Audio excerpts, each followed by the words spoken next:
Okay, good evening, everyone. We'll call this meeting for the Town of Wakefield Board of Appeals, June 9th, 2021 to order.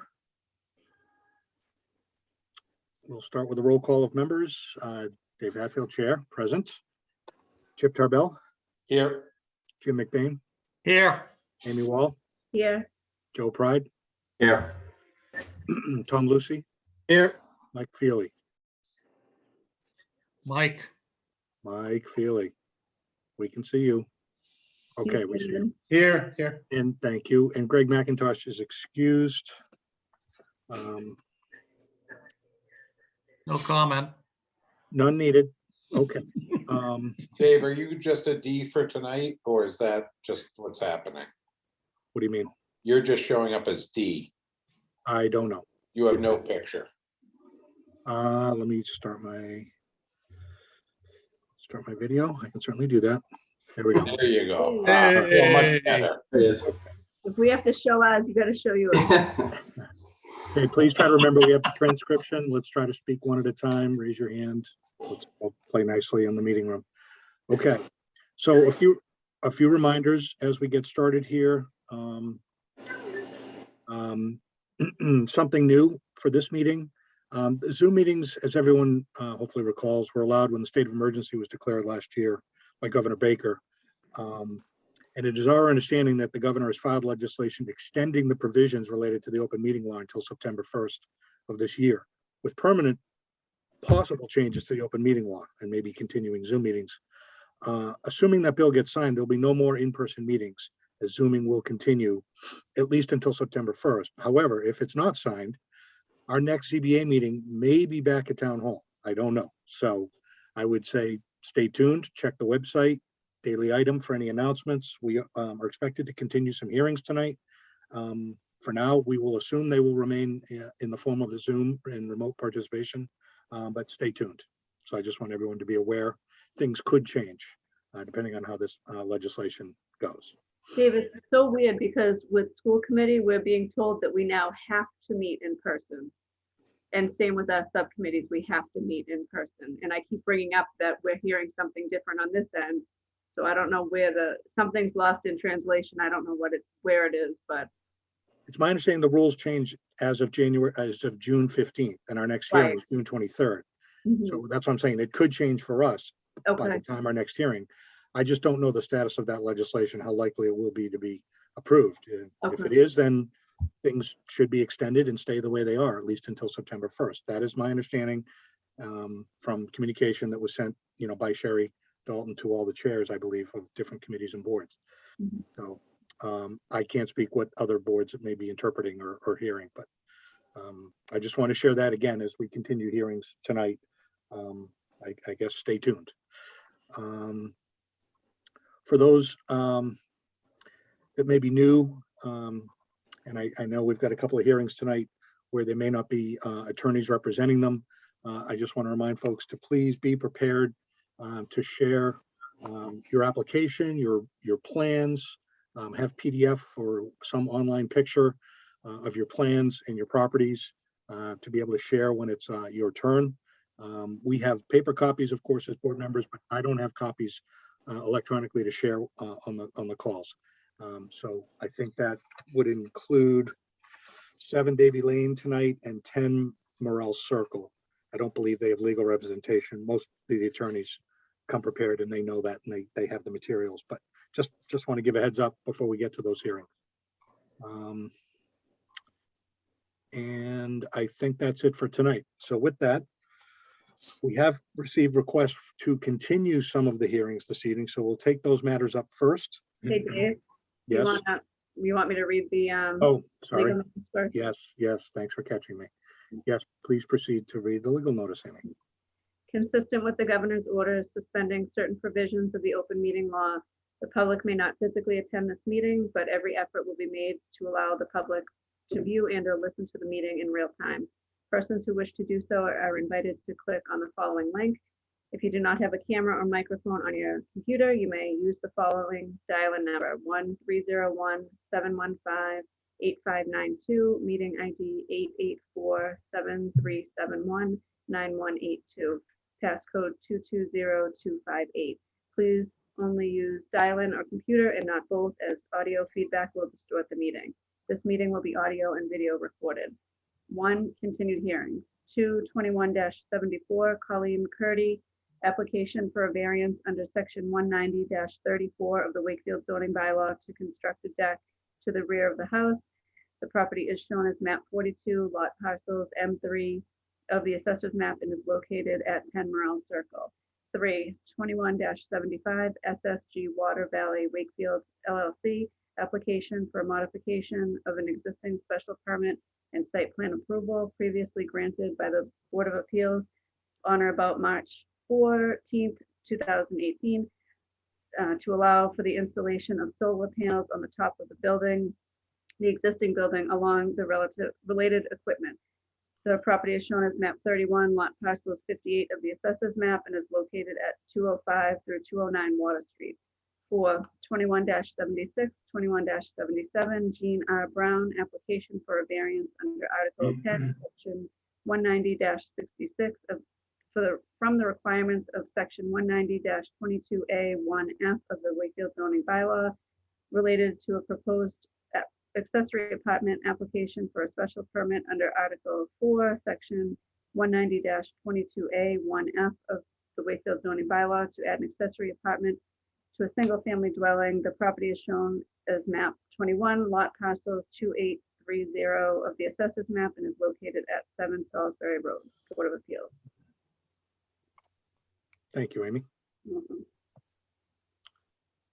Okay. Now we will proceed to take up a few requests to continue. In case anyone's here for those hearings specifically. So for Attorney Brian McGrail dated June 9th, 2021 regarding 62 Foundry LLC at 62 and 76 Foundry Street, Wakefield. Case numbers 2140, 41, and 42. Please continue this matter until our meeting on June 23rd, and that we are still in the process of finalizing matters with the town engineer and the Wakefield Traffic Advisory Committee. Please also let this letter confirm that the applicant has extended the time for the board to render and file any decisions until August 31st, 2021. You're on mute, Chip. Many people like it that way. I move that we continue this to June 23rd. Second. Any discussion? All right, all in favor, I say yes. Chip, Yes. Amy, Yes. Jim, Yes. Joe, Yes. Tom, Yes. and Mike. Yes. Okay, so if anyone's here for the Foundry Street project, that will next be heard at our next hearing on June 23rd. From Attorney Brian McGrail dated June 9th, 2021 regarding SGD Management Group LLC, 97 to 99 Water Street, Wakefield. Case numbers 21-43 and 20. I think that's supposed to be 44. Please continue this matter until your meeting on June 23rd, and then we're still in the process of working on revisions requested by the board. I would ask you, please designate a board member to work with the applicant in efforts to resolve issues raised by the Wakefield Municipal Gas and Light Department. I'd be So- willing to do that. Thank you, Jim. Okay. I think that'll help us continue the matter and pick it up on the 23rd. Okay. Thank you. So with that, motion would be in order. I move that we continue this to the 23rd and appoint Jim McBain to work with them to resolve whatever issues there are out there by that date. Second. Thank you. Any discussion on that motion? All right. I vote yes. Chip, Yes. Amy, Yes. Jim, Yes. Joe, Yes. Tom, Yes. and Mike. Yes. Thank you. So that matter too is continued to our June 23rd hearing. Next is 13 to 15 Albion Street. Let's see, that was Albion Street Reborn LLC. Cases 2154 through 57. We got that via email today, requesting that we continue the public hearing until June 23rd. No reason given. Which one is that? 13 to 15 Albion, that's the one Oh, that that's the one where he's trying to do the apartments. Yeah. and perhaps was refiling some additional things, and need some more time, I guess, to get things ready. That's what I assume. Is Brian on that one now or not? I can't remember. Is he represented by Brian yet? Yeah, I'm helping out the applicant on that, Mr. Tarbell, So do you have any idea why I was being asked to be continued? because I wasn't ready to go forward. Okay. I To be, move that we I stepped continue. in for him, and I have some issues I need to talk to town council about to resolve, and I haven't had an opportunity to do that. Okay, I move that, thank you. I move that we continue this to June 23rd. Second, Any discussion on that motion? All right, I vote yes. Chip, Yes. Amy, yes. Jim, yes, Joe, yes, Tom, yes, and Mike. yes, All right, so that too will be heard at our next hearing on June 23rd, if anyone's here for that Albion Street project. Which now brings us to the first of our continued hearings that are planning to go forward here this evening, 21-37 Crescent Commons Development LLC at 44, 46, and 48 Crescent Street. Thank you, Mr. Chair. For the record, Attorney Brian McGrail, representing the applicant Crescent Commons Development LLC, 44, 46, and 48 Crescent Street. The Bocellis are here with me tonight. I don't have any team members because this is going to be, I think, kind of an update for the board on where we stand on this. As the board is aware, you heard from your public safety officials at the last time we had a hearing on this, and then there were outstanding matters that were requested from the Traffic Advisory Committee for further review of the project from their perspective. They had a detailed list.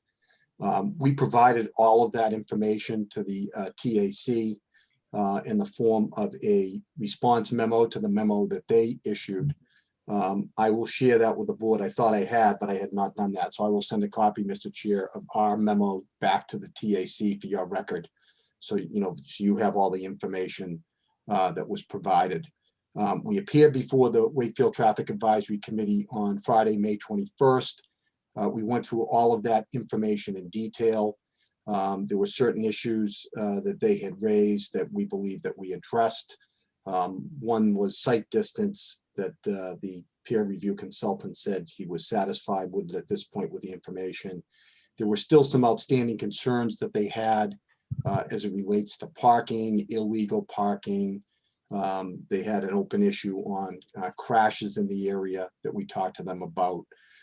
So I think at some point you're probably going to want to hear back from Lieutenant Anderson, because that's kind of a highlight. So, I think I don't like to speak for another board or another person. So I think at some point you might want to hear back from him on where he stands as chair of the TAC. But we feel that we've addressed the concerns that were raised by them, and we've provided the information as requested, and that's our perspective. We still do have work to do on this project. From our perspective, we have not had an opportunity to get back before your subcommittee of Board Member McBain and Board Member Wall.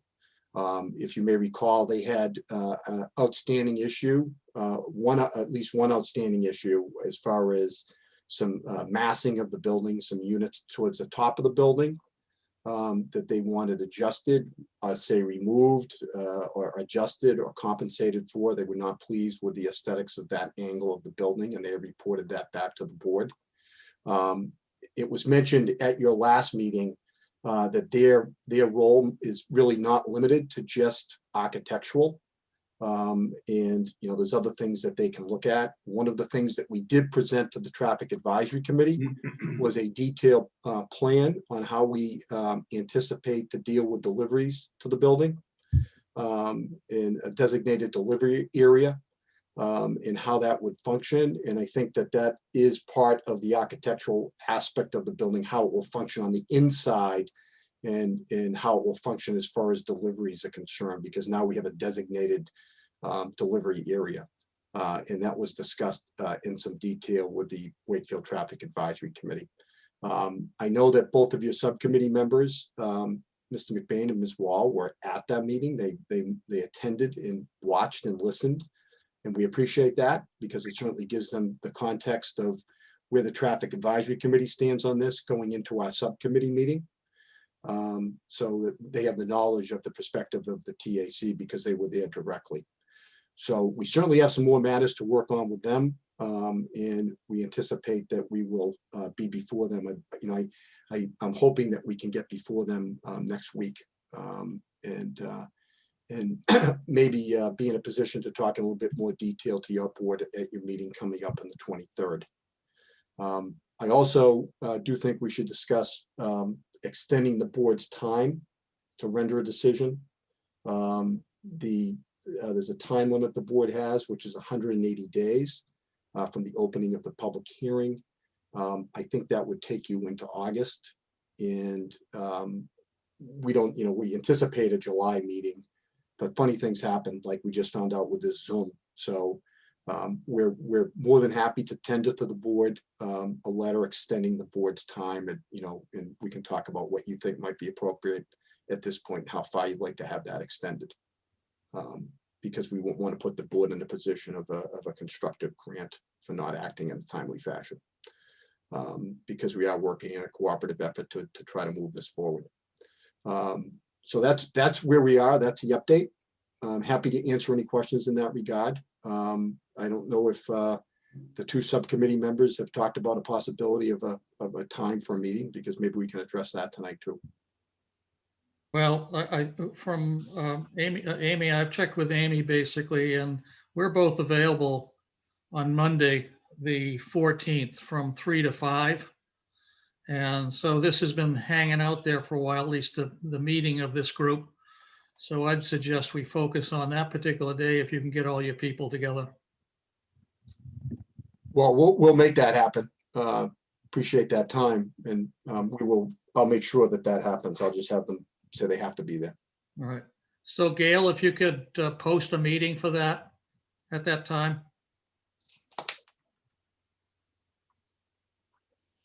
Okay, let's, Tim, if you can, sorry about that. If you can follow up with an email to her just to make sure she has it in case she Yes. might be in or out this meeting. Okay, thanks, Gail. Thank you. Yeah. Okay. That sounds good. So work to do subcommittee. We definitely want to hear from the traffic advisory. So I can reach out to Lieutenant Anderson and just see if they anticipate having something back to us before our June 23rd hearing that we could consider. If so, you know, sometimes we like to invite them so that we can have a conversation with them if there are any questions. So I'll follow up with him about that. Extending the deadline, yes, we do have 180 days, and that gives us 3 meetings basically, right? And one in June, one in July. Well, actually just 2 meetings, because that would expire before our August meeting. So yeah, what do board members think?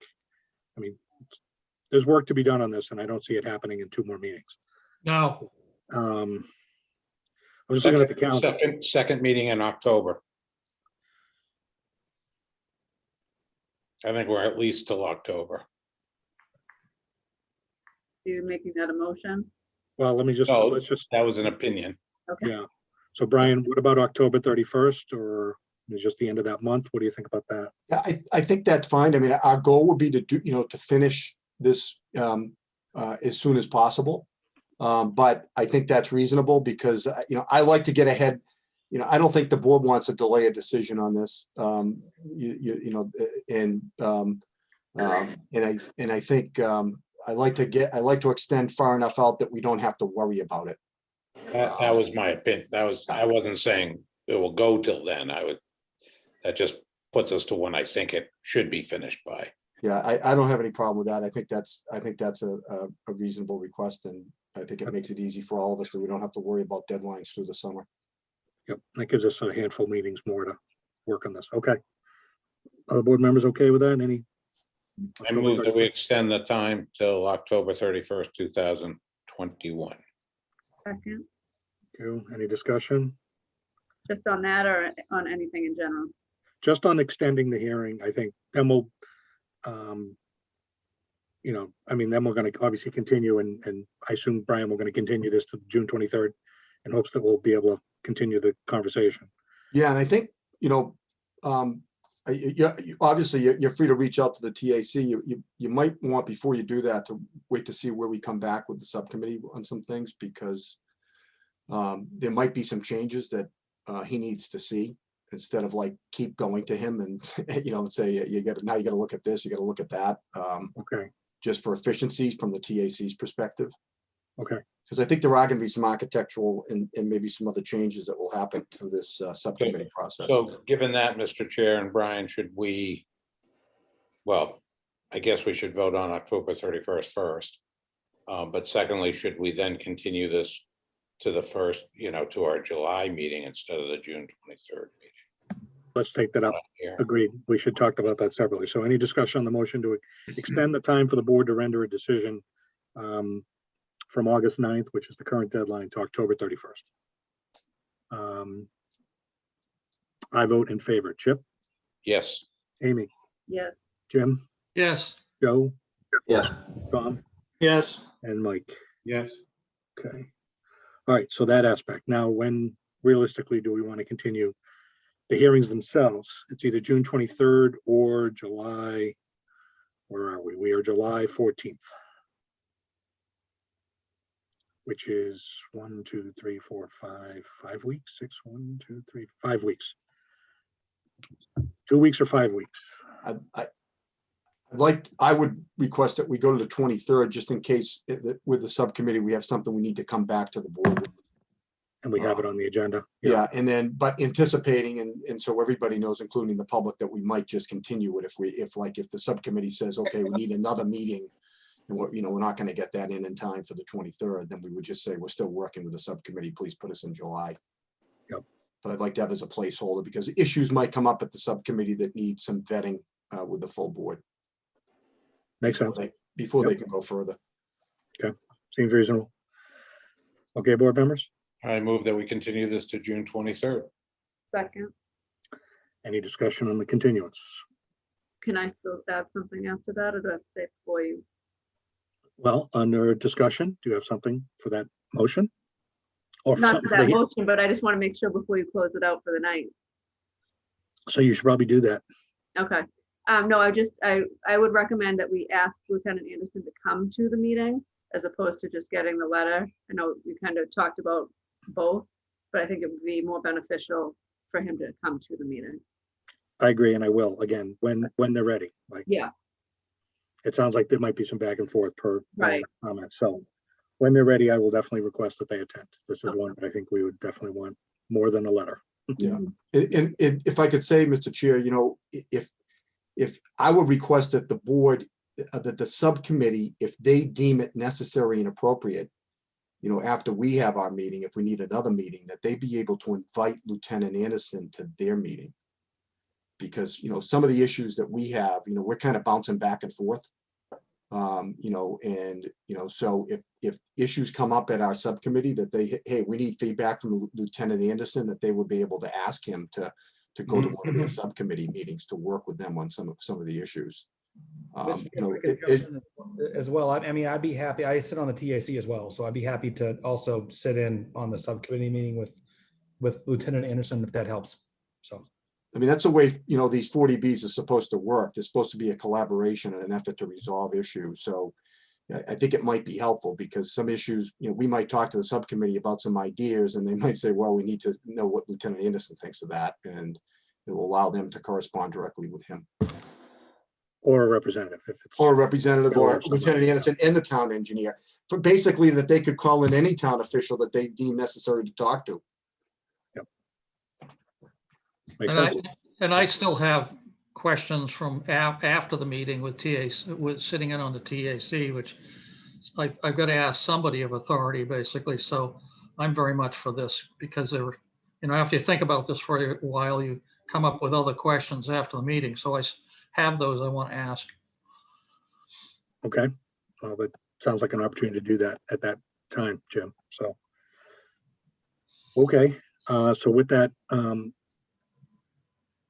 we're back to any other discussion on the continuance to June 23rd. All right, Chip, Yes. Amy, yes. Jim, Yes, Joe, Yes. Tom, Yes. Mike, Yes.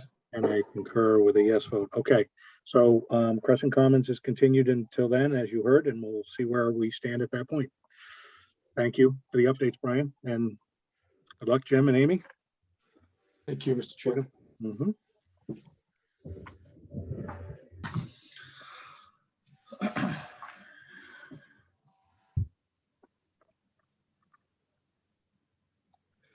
Okay. Next continued hearing, 2150, 51, and 52 CCF Quantapowhat Property Company LLC at 200 to 400 Quantapowhat Parkway. Mr. Chair, Attorney Brian McGrail representing CCF Quantapowhat Property Company LLC on this application. There's a few folks from CCNF here, Matt D'Amico, I think John Sullivan. So we have some of our team members here. We don't have our full team because to refresh the board's memory, I think the main purpose, really the only purpose of tonight's hearing is to hear from the Friends of the Lake, Quantapowhat, and also the town engineer, Mr. Renaud. At the last meeting, we had our environmental scientist, Scott Goddard, present details of what we were going to do for our site for stormwater management, and also what we plan to do, or what we have committed to do in an agreement with the Friends of the Lake Quantapowhat as far as a contribution to offsite improvements to stormwater management and control in other areas offsite on and around Lake Quantapowhat. And Scott Goddard had presented, I think, some very good detail of the benefits that that our on-site and off-site improvements will have on the lake itself, the water quality of the lake. You know, in as far as dealing with the algae growth in the lake and the green plumes that we deal with and the odors, et cetera, in the summertime.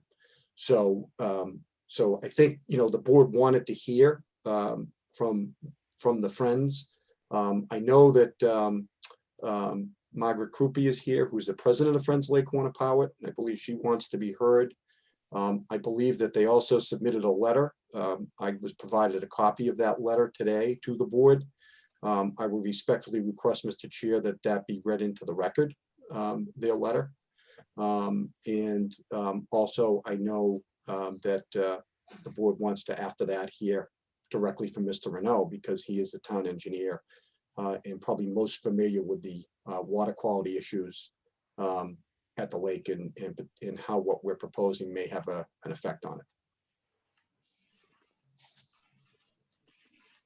Okay. So were you suggesting that we hear from the Friends first and then Bill? That's what I was suggesting. And I know, I see that Margaret is on. I know that she submitted a letter. I didn't know what she was planning on doing. Perhaps she was just planning on reading the letter, so I don't want to steal her thunder. You know, so I was hoping you could hear from her first. And if she did not plan on reading the letter, then we would like it read into the record anyways, because we think it's an important letter. Okay. Hi, Margaret, you off mute? Hi. Hi. Am I off mute? Yes, we can hear Okay, you. thank you. Shall I go ahead now? Yes, please. Were you planning to read the letter that was submitted? Yes, I think it won't take that much time. I Okay. want to thank you for giving FOLQ time in tonight's meeting. This letter is one of the agreed upon conditions of the MOU that we recently signed with CCNF. So it's important for us also to get this into the public record. And by way of introduction, I am Margaret Krupe, and I am the new president of FOLQ. I'm sure many of you are familiar with Bill Conley, who's the outgoing president, and I want to thank him for all the work he did on this too. So here's the letter.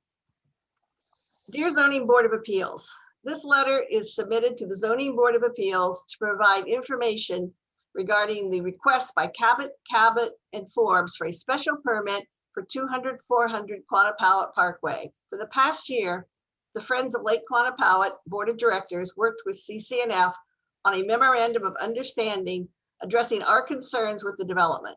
We have recently signed an MOU with CCNF that we hope you will give full consideration to as you hear and determine their request for permitting. A copy of the MOU will be made available to you upon request. The MOU addresses the key issues that our organization has concerning the development plan at 200-400 Quantapowhat Parkway. We realize that our concerns are likely the ZBA's as well, and that certainly your other concerns extend well beyond the scope of this memo. The FOLQ Board of Directors supports the project because of the willingness of CCNF to make important adjustments to the development plan, including limiting building height, addressing on-site conservation, adding lake water quality protections, expanding and improving the adjacent park area for lakeside visitors, and ceding to the town permanent control of parklands and wetlands now in private ownership. CCNF has agreed to long-term maintenance of public park areas adjacent to its property. In addition, CCNF is committed to contributing significant funding for the construction of off-site stormwater runoff mitigation systems to achieve EPA-directed lake water quality improvements, a longtime goal of our organization and the town. We believe CCNF to be a developer who has the capacity and willingness to enter into a constructive relationship with the town of Wakefield, resulting in the most positive plan within present zoning requirements. With all considerations, we feel that this plan will be in the public's best interest by protecting wetlands, improving parklands, and by making a significant start in the long-term improvement of Lake Quantapowhat water quality desired by the community and required by government compliance regulations. Our endorsement of the CCNF plan is focused on specific lake-related elements that are part of our mission. We did not venture into many other issues that are of vital interest to the town. We have faith that the ZBA, with citizen input, will result in optimal decisions in those areas. If there are any questions or additional information helpful for the ZBA's proceedings, please let us know and we would be happy to respond. Thank you for your considerable efforts on behalf of the citizens of Wakefield. Sincerely, Board of Directors, Friends of Lake Quantapowhat. Thank you. Thank you, Margaret. I would actually like to request a copy of that MOU and a copy of this letter. I've got a hard copy, but if we can get an electronic copy, again, we've been maintaining that information on our town website. Okay, is that, should I send that to the Board of Appeals at wakefield.ma.us? That would be fine. Send both that and the letter. I thought I sent the letter, but maybe I'll send it again. Okay, I'll double check. Yeah, no. Both Gail and I try to check it regularly. I just didn't notice that it was attached. Yes, it should be in the file, Dave. Yeah, I have a hard copy. I just didn't know if we had an electronic one to maybe. Well, I post on the followed up website. with a hard copy, but and then the MOU, I will send that probably out tomorrow. Okay. Great, thank you. And then when it goes to that address, all the members get it? No, myself and Gail check that mailbox and we'll forward it to the members. Okay, fine. Thank you. Yep. Mhm. Okay. So Bill, over to you.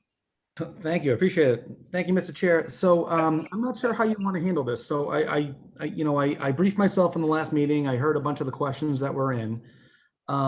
Basically, a lot of the numbers and things that were thrown around were consistent with other presentations that I've made. So I'm prepared to kind of go through kind of a shortened version of what I've prepared for the town council and for the Friends of Lake Quantapowhat at their annual meeting. And I can kind of give you an idea of the projects that we're talking about around the lake. Would that be what you're looking for, or would you like me just to kind of give you comments on kind of overview of where I am with my review of the project? I'm not sure on how you want to handle this. So, I mean, I'd be inclined probably to hear more specifically about this project. Other board members? I would like to know what the 1.5 million that they're willing to give for downtown, how much of an impact that has on Bill's total plan on what he's doing around the lake. All right, well, let me jump into the PowerPoint then, if that's, is that, or do you want to go through the rest of the board, Mr. Chair? Other board members? Yeah, that's what I'm interested in too. Okay, All right, so let me, if I can share the screen. you should be able to. All right, jumping on. So you should be able to see my screen now. So back in the day, there were a few water quality reports that were done for Lake Quinnipiac. The one I'm showing on the screen here is from March of 2000. Long story short is that they always looked at a watershed approach, looking at what's going into the lake as opposed to what's in the lake to fix the algal bloom issues that we have today. So we took that as basically as a guide as part of the Clean Lake Committee. So I'm also the chair of the Clean Lake Committee that was appointed by the town council back in 2019. We had a few meetings with kind of a representative sample set of different boards and committees that would have interest in lake water quality, and developed an approach to look at the watershed, and that's really been our focus. What we developed was essentially 24 different projects around the lake that we would identify as potentials for cleaning up lake water quality. Number one was the Main Street redevelopment. We have the Vets Field parking area as a second one. I'm not going to go through all of them, but ultimately any discharge that's going to the lake was something that we identified as an opportunity for us to improve water quality. And we're looking more at direct discharges rather than the entire watershed, because major sections of that actually go through a wetlands, which will help to clean the water before it gets to the lake. So really what we focused on was Main Street, the 200 Quinnipiac parcel and property, in kind of the northern section of the lake, the eastern section of the lake, and then the southern portion where we have Vets Field, because we have control and ability to actually make improvements. So if I jump in, so some of the stuff that we've done, Gertrude Spalding, we actually installed a new bioretention area, which removed about 98% of the phosphorus entering the lake from that discharge, and 99% of the nitrogen that was going in, and a bunch of other things that went through there. Vets Field, which I'm actually in the process right now of finalizing with the DEP, and this slide shows you some of the areas that we're looking at, and essentially deconnecting a direct discharge where the yellow area is here as I'm circling into a new treatment system. DEP is asking us to kind of pull that back a little bit further from the lake, so it's probably going to end up closer to the actual pickleball court. But basically, any project that's going on around the lake, whether it's DPW, whether it's developmental, we're looking at enhancements and ways to improve what's going on to the lake, or what's going into the lake. I'll zip through the Vets Field piece and then talk about Main Street. So this is really where we would be looking to focus the funding towards. So from Carriage Lane to Salem Street, we have 18 direct outfalls that are untreated, that goes directly to the lake. What you find with direct discharges is that it carries pollutants, so phosphorus and nitrogen, into the lake. And what that does is that actually feeds the algal blooms that you see on an annual basis. So by cleaning that out and trying to treat it before we get into the lake, that allows us to actually see benefits in water quality. So we've looked at a bunch of different opportunities, one being rain gardens and bioretention areas. We also looked at a bunch of other types of treatment areas. But essentially, this is our Main Street project. Each of these color-coded areas are one of the 18 outfalls that actually contribute to lake water quality. And so what we've done is we've identified projects to treat all of these 18 outfalls. By looking at that, we've found that we can get between a 51 to 79% annual removal of phosphorus load. Again, most of the reason that for some of the lower numbers are because of area constraints and that type of thing. Nitrogen is a little bit easier to remove, so we can get a higher removal rate there. As we jump through, we identified a bunch of different projects. So between Carriage Lane and Lakeshore Drive, you can see the smaller bioretention area here, this big long thing that would pick up a few of the outfalls, consolidate those and have one discharge to the lake. Between Lakeshore Drive and Quarter Street, we looked at a couple of opportunities for in-roadway treatment. So this is in the area that has the big retaining wall that goes around the lake. And then we go into Cordis to Sweetser. We have another opportunity to get a treatment system between the back of sidewalk and the lake. Sweetser to White Ave, we have a larger bioretention area here, an area by Aborn that we can do. And then the one by Salem Street over between White and Salem, we have another one that we can do essentially across from Lawrence, where you see that path that comes down to the lower common. So Initially, we had actually applied for an MVP grant in 2020, a $2 million request that would consolidate these to 11 new bioretention areas that would be treated. So you'd have 11 outfalls that are treated as opposed to 18 untreated outfalls. A series of other improvements that we included, so infiltration trenches, porous paver accent strip between the sidewalks, tree box filters, a bunch of things. So we were looking at about treating close to 68 acres as our initial proposal. Right now, I have an application in for a kind of a phased version of this. So we're looking at, in 2021, we just filed between Aborn and 254 Main Street to look at a smaller consolidated application, which is, obviously much cheaper in what we were looking for, but provides, significant removal where we're in the 95 and above range for phosphorus and nitrogen entering the lake. So this kind of shows what we would be looking to construct. So bioretention area between Aborn and White, kind of in that lower area that drops down towards the lake, we'd be able to kind of build that and regrade it to capture stormwater and treat it before it gets into the lake. Wave Avenue to Lawrence Street, we kind of have a similar larger bioretention area that, this is our gravel path that goes down to the lower common, and it's kind of using that area as stormwater treatment to get there. So that's the current proposal that we have in. And really what we're looking for is for this project to fund the remaining components of the larger plan. And we're also going after a series of other grant fundings as well. So we would look at this either as potential match for certain grants, because we typically as a municipality have to provide a 20 to 25% match on the different types of grants.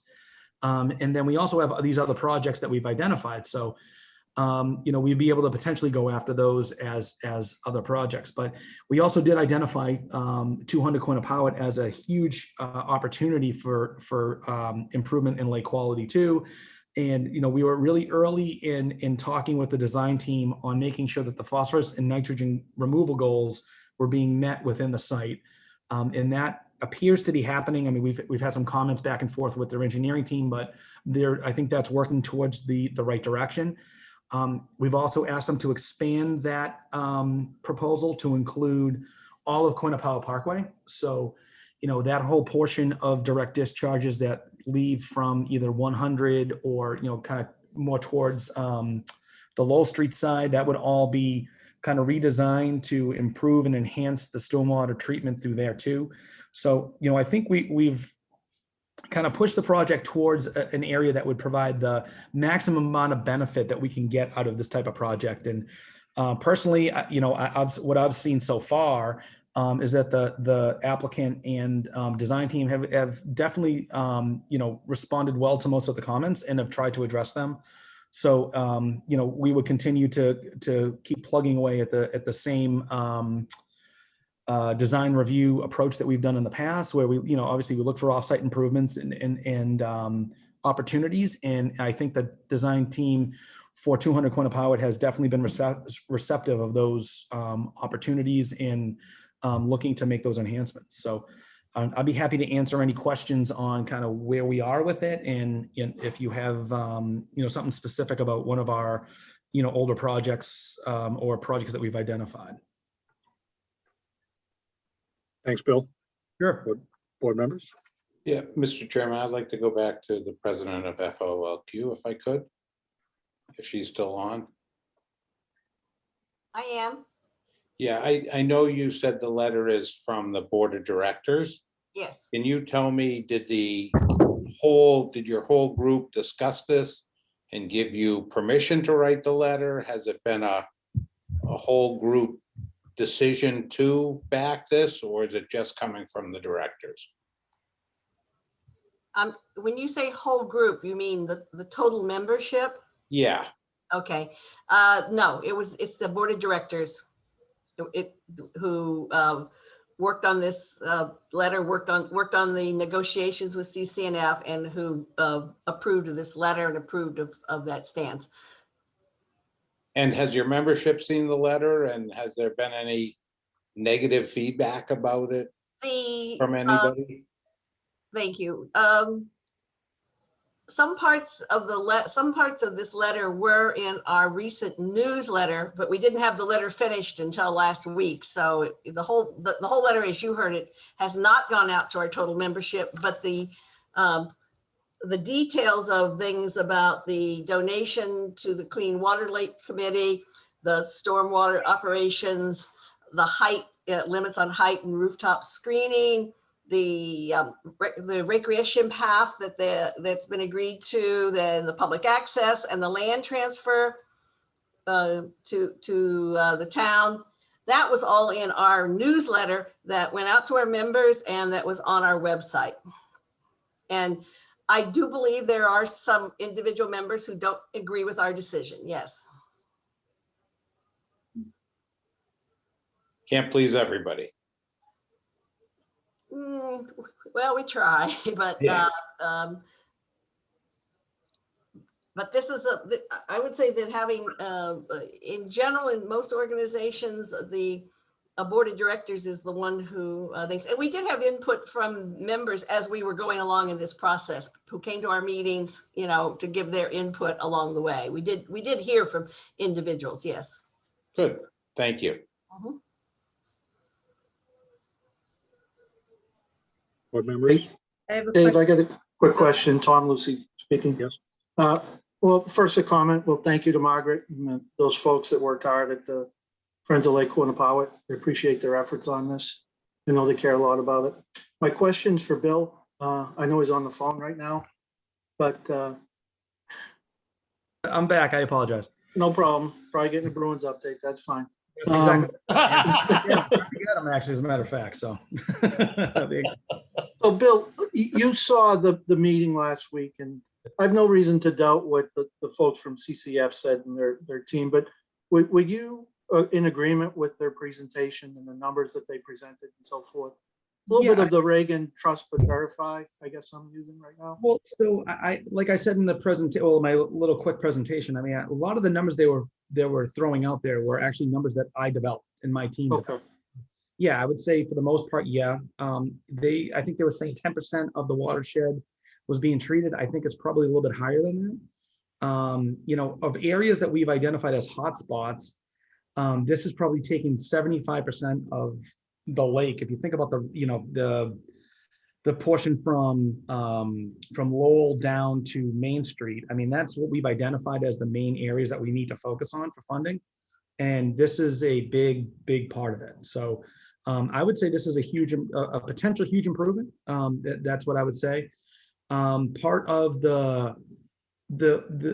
I guess I would probably have been a little bit more conservative in my estimate of how much this is going to provide for improvement. We're following all of the EPA and DP guidelines with what we've proposed.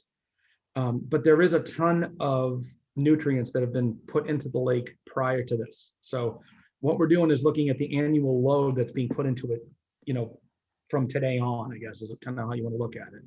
So there may be a need in the future to look at sediment removal or something down the road. But, you know, what I'm looking at, we really focused on the watershed and the water getting in, fixing that problem first. We envision that would be a 5 to 10 year period. Then after that, we'd start looking at potential in-lake opportunities and what we could do.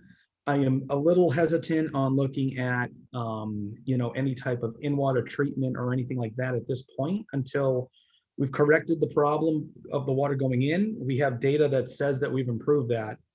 As soon as I have that information, then I'd be comfortable with starting to think about that. But I wouldn't envision that happening for the next 10 years easily, if not more, unless it was a smaller pilot project that we looked at. Does that answer your question? Does that include the water fountains that people were talking about last week? Oh, yeah, definitely. Yeah, I wouldn't, I'm not personally sold on that as an approach right now. I think that can actually add a lot of other, they don't think about necessarily the consequences of cleaning up the water and clearing it up. So then you start letting the sunlight through, it loses some of its turbidity that's already there, right? Now that can start you have seeds and other, you know, invasive things that are in that sediment that's in the bottom of the lake. Last thing we want to do is clean this thing up and make it look crystal clear, and then all the invasive species come up. That's the exact opposite of what we want to do here. So I think we have to have a very methodical plan. And we want to make sure that as we look at these things that we're minimizing the variables. Because everyone's saying, let's just clean it up. You clean it up and this whole thing becomes one big weed farm. That's not really what you want to do. So we have to have game plans to as we get the cleaning and we get the benefits, we start to see the improvements, and then, we understand that that's working. So then we move it to the next phase. That's helpful. Thank you. Debbie? Bill, Yep. so all of the different projects that you showed along Main Street, that's stuff that's all ongoing expenses, correct? Well, right, yeah. So it's something that we would look to fund. Right now, we've gone after a bunch of grants. They're grant opportunities that allow us to kind of fund that type of project. So we've definitely moved forward with looking at those types of projects. So that's what you're seeing in the presentation. How we fund those is the question. So what I was looking for from the council back in the day was to get, and this is going back about a year and a half, is to get support on the phasing plan and what projects are the highest priority. Main Street obviously being number one, because 18 direct discharges to the lake. Anything we can do to consolidate those and treat them is going to be a benefit. There's no question. So that's what I see as the number one priority here, and that we're trying to focus on right now. I think that, in the long haul, we would probably have to fund it if we don't get the grants. Is what would happen. So that would be taxpayer money. I'd probably be coming to town meeting for a request to do certain parts of this. I will be coming to town meeting for aspects of other things, whether it's, updated stormwater bylaws or things, maybe looking at the lake as a whole, as a watershed, overlay district to do certain things too. But that's kind of down the road, and we'll talk about that at separate meetings. But that's kind of how I'm seeing it right now. Okay, so those grants are something you'd have to apply for every year? Yep. Right. Yeah. So we we got really good feedback from last year's $2 million request. Unfortunately, the highest award that they gave out was a 1.2, I believe. And so really it was the sticker shock for them is what they told us. So they said, phase the project. We looked at how we can phase it, because I also have other things I need to do in Main Street. So we have a water main replacement. I got some paving, obviously. As I've driven on the road, it's falling apart. So I have to look at all of the infrastructure on the road. I can't just focus on stormwater per se. So we're trying to find a balance with all those things. Really what we heard was apply at a lower number. That's what we did this year. I'm hopeful that $750,000 would be approved. And then, obviously this 1.3 would kind of, cover the shortfall. We still would be investing town money into that, even at the $2 million request. The overall project was closer to 3 and a little bit of additional money. So maybe 3.25, I think, if I remember correctly. So there would be some other funds that we'd have to pay, but a lot of that would be, sidewalk funds. Because when you start doing all these stormwater things, you're ripping up the road, you're replacing all the drainage, obviously the road has to be replaced. Your sidewalk, you're cutting through that everywhere, and then different sidewalk enhancements too. So I'd be pulling from a bunch of different pots of money to make the whole totality of the project work. Yeah, I remember there was a gentleman last time that had brought up a point about, instead of the $1.5 million that CCNF has offered as part of it, having something every year, maybe not 1.5 million, but maybe something that contributes to that every year. It's something to think about. Yep. It's definitely an opportunity, but there is a big capital expense at some point though. So whether we want to fund that or we want to defer that and phase it, my concern with phasing it is the condition of the roadway is probably the biggest one, because I have to actually pave that at some point here. At some point it's going to just turn into dirt. So we got to. I'm doing a thin overlay and essentially putting a Band-Aid on it this year. That's what we'll be doing. Mm-hmm. The intent that we're what would normally be $1 million to $1.5 million paving project, we're going to essentially do is about $100,000 Band-Aid just to try to hold the road together while we work all these things out. I just don't want to lose that opportunity. That's the way I'm looking at it. So Bill, to follow up on Amy's question, just so that we're really crystal clear, it would be your preference to get the one-time 1.5 million as compared to something over a number of years. Yep, for sure.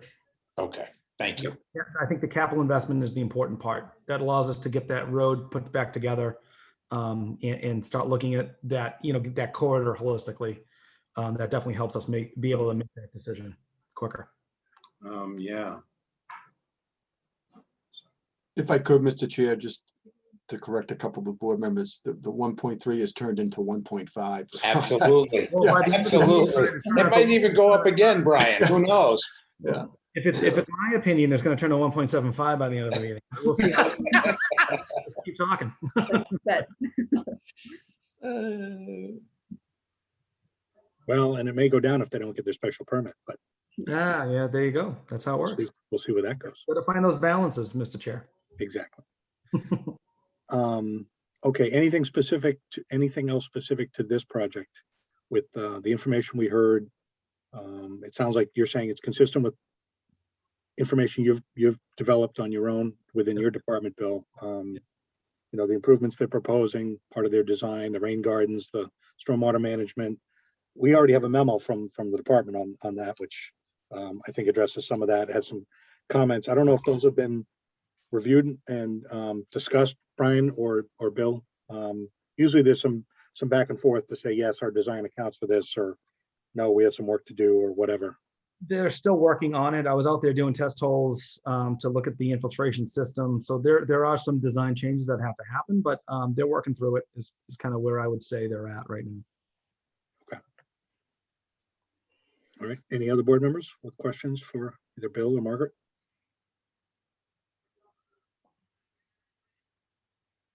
All right. Well, thank you for your time. We appreciate you coming tonight. Thanks. Go Bruins. Yeah. We'll see ya. So let me.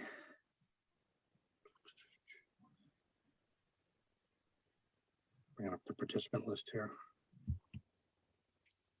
Okay.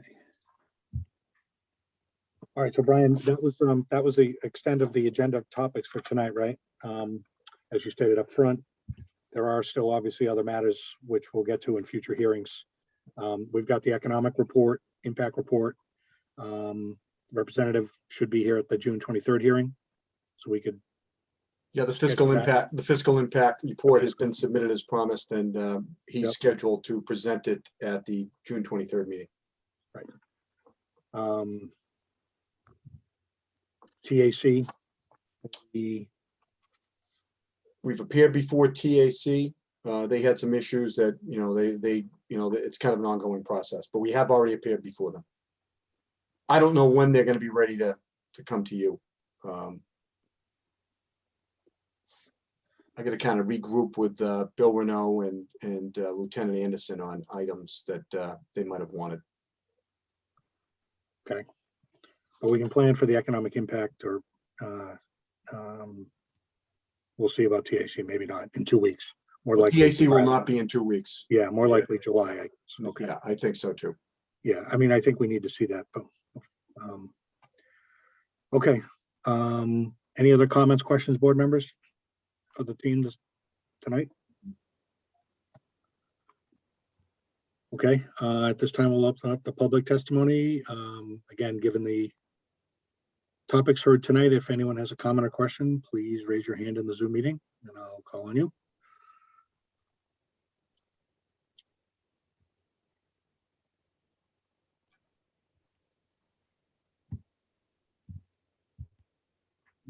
Not seeing any hands going once, going twice. All right, we'll close with the public testimony for the evening. So Brian, continue to the next hearing. That will be appreciated. I move that we continue this to June 23rd meeting with the topic of discussion being the economic impact report as presented to us. second, Thank you. Any discussion on the motion? All right, I approve. Chip, Yes. Amy, yes, Jim, Yes, Joe, Yes. Tom, Yes. and Mike. Yes. All right, thank you. We'll see you in 2 weeks. Thank you.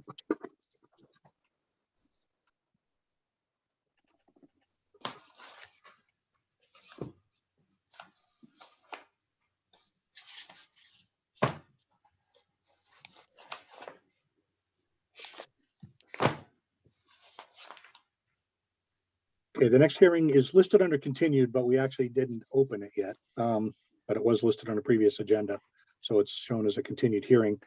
It is 2169 at 7 Davy Lane. I am going to recuse myself from this hearing. Amy, I've made you co-host of this meeting room. Okay, So I think the protocol for now, in light of the Zoom situation, is for you to park me in the waiting room, okay. because I can't actually get up and leave the town hall meeting room.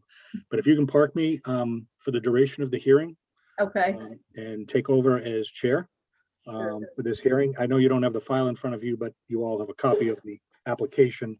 And when you're done discussing or and take any action, just ping me or let me back in. okay. How do I, get Click you my name and see if you can send me to the, like under more. it says mute, stop Put in waiting video. room. I don't Okay. have a button. Did you make me host yet? I made you co-host.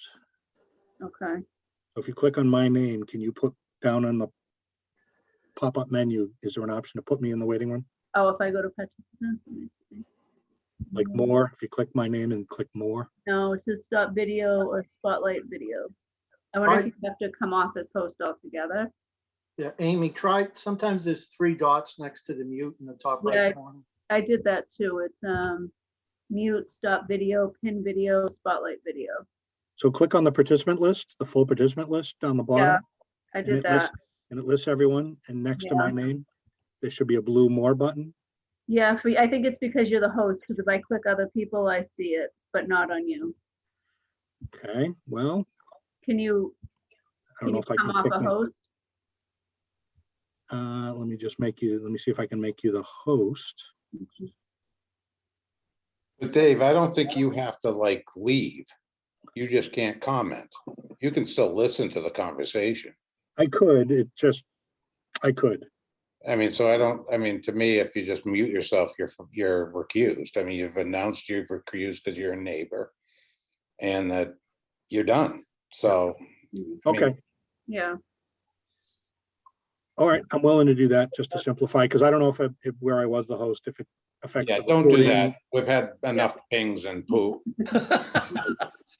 Well, Amy, if you want to make me the co-host again or something, at Okay. least I'll have that, and I will just go on mute. Sorry for the delay, folks. We just, this protocol sometimes with Zoom and how to handle things, so.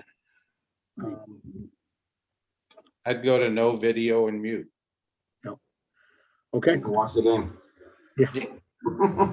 I might All right. recuse myself too. Amy, please. okay. So we have 21-69 Brianna Semenza Bishop, application for a variance under Article 10, Section 190-66 of the Wakefield zoning bylaw, allowing an addition to be constructed onto the existing dwelling. Property is map 39, lot parcel T14 of the assessor's map, and is located at 7 Davy Lane. So Brianna, do you have an attorney, or are you representing yourself? I It's, am, I have, my father's here, he's an attorney, so he's. Okay, so go right ahead whenever you're ready. Hi, good evening, Board of Appeals. You may know me from being 22 years on the planning board, and this is a situation where the house is on a corner lot. It butts 2 streets on Davy Lane and on Gumwood, and the house is situated we're trying to add an addition to it. One of the sides on as you'll see on the plans on the or the application, the right side and towards the rear, when Brianna wanted to expand the house, she's expanding her family, which is good for me. And she wants to stay in Wakefield. In order to do that, she wanted to put an addition on to because her family's growing. So when they came up with that plan, it's a split. It did require a variance to put on that addition for the right side, and also the deck in the back that they're proposing to add. Based on the way the house is situated and the style of the house, there wasn't a lot of other feasible options to do that, other than to seek this variance and try to put that addition in. The neighborhood supports it. Since they've owned the house, they've done a lot of upgrades to the house. They've improved it quite a bit. It really improved the neighborhood. The neighbors are in full support of doing this addition. Amy, do you want me to Yeah. share the plan? Just gonna say, if you have the screen, yeah, you can go ahead and share it.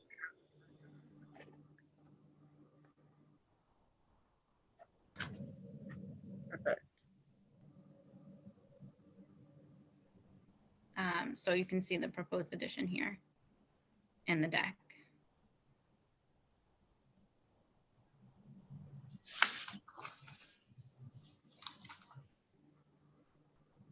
So the deck's gonna be coming out from the front.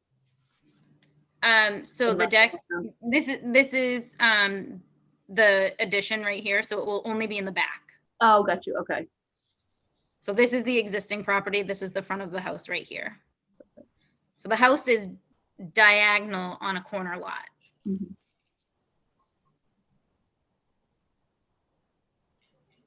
And do you have the table? Help me out, what's the table called? Zoning table. Zoning table. Thank you, yeah, that, so we can see the measurements.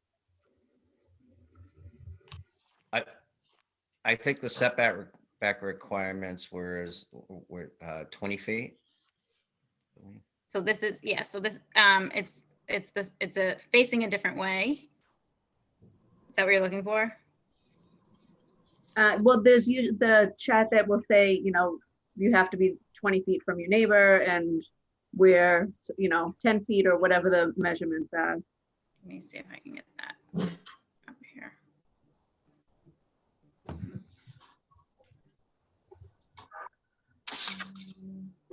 See.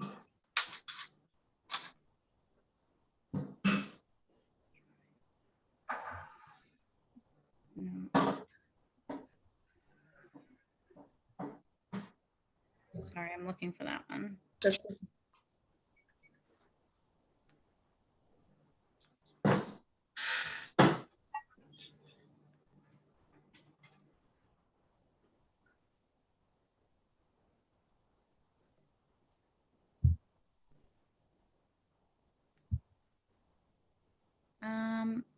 You know what? I don't think that one's in here. Guys, while she's looking for that, does anyone have any questions?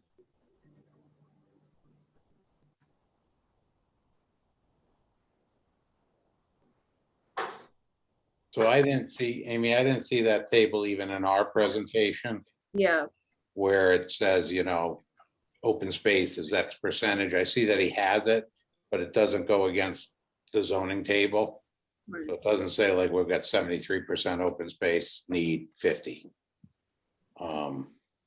And it doesn't say, even with the chart that they just had with the 20-foot setback, it's difficult because of the triangulation to know exactly what the relief they're looking for in feet. Right. Also the plan that was just shown is not one that I have in my paperwork that was sent. So there's an updated plan which shows the deck. The one I have does not show the deck out back at all. And that's what I have a copy basically was sent to me. Well, it can't show the deck, Jim, because it's dated 6/7/21. So none of us have received this prior, everything that we were supposed to have for this was supposed to be in by last Friday. Yep. So 6/7 was Monday. Right? Yeah. And that's the date from these. So we wouldn't have had this plan in our packet. Yeah, our plan's dated March 22nd. Right. Right. We would Yeah, need an we did. elevation too, right? We don't have a height on this at all. We don't have any building plans. No. We don't know what they're really trying to do. Brianna, do you want to share that screen? I don't have I don't think he sent me the table though.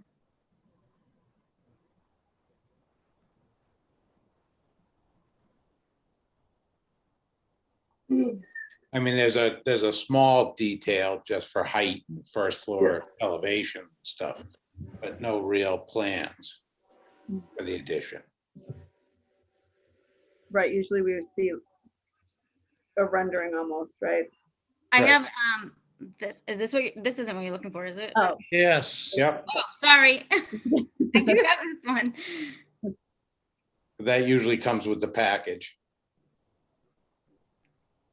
Okay, that wasn't in the one that from the email?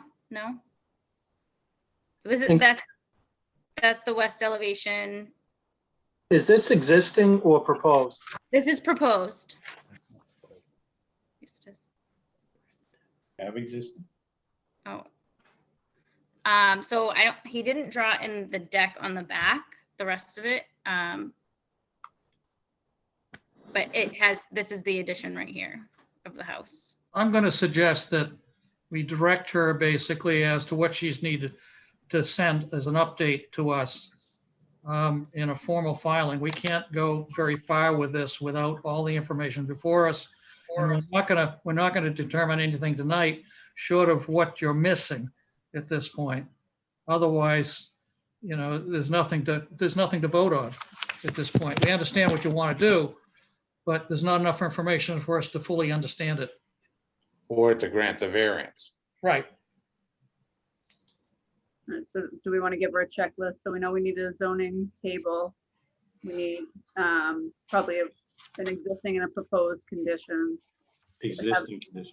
Yep, they have the full deck drawn out on the back. Well, I think she can, instead of having someone draw up the existing conditions, I think they could take some photographs. Just take a picture, right? We'll take some I pictures. have the existing conditions. I just don't know if they got to you. No, we've got one copy. I'm not sure what the date was, but the document attached to it basically is from March 22, 19, I guess. That's the plan. Have changed since then. So we need a more thorough package, basically. So all the stuff you're showing us, we need all of it. Plus, as Amy says, we need a comparative schedule that shows what's required and what you're asking for, and to let us know what the difference is, basically, so we can basically grant the appropriate relief if we allow. And do we send this to Gail through an email? Yes. And I think it would be- she'll pass it on. If you talk to your surveyor, he'll write you up a zoning table. Your surveyor should be able to do it. Right. And Paul, if you can send it by the Friday before our next meeting, that's when we have a deadline to get all of our stuff in, so we have time to review it before our meeting. Sure. Thank you. I think it would be helpful to have photos of neighboring context, where your neighbors are, how close. I mean, that can just be pictures.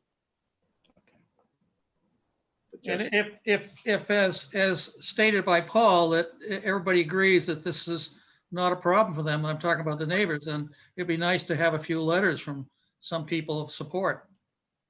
Particularly from the ones where the encroachment, yeah.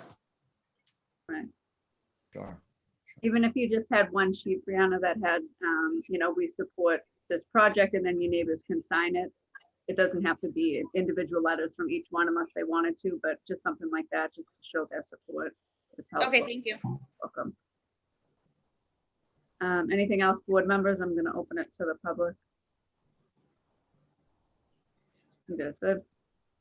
Okay, if anybody from the public has any comments or questions, please raise your virtual hand or wave at me and I will try to get to you if I see anyone.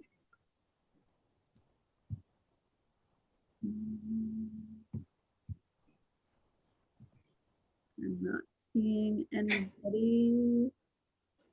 Okay, so we're gonna close it to public testimony at this time. Board members, back to you. Yeah, Amy, I just want to say that this is not just a, I don't think I heard much discourse about not wanting to allow them to do it. I think Oh, this no. is just a matter of dotting our i's and crossing our t's. I Right, just don't want to send panic through the Zoom television. right. Yep, no, I agree with you. So with that, I move that we continue this to our June 23rd hearing.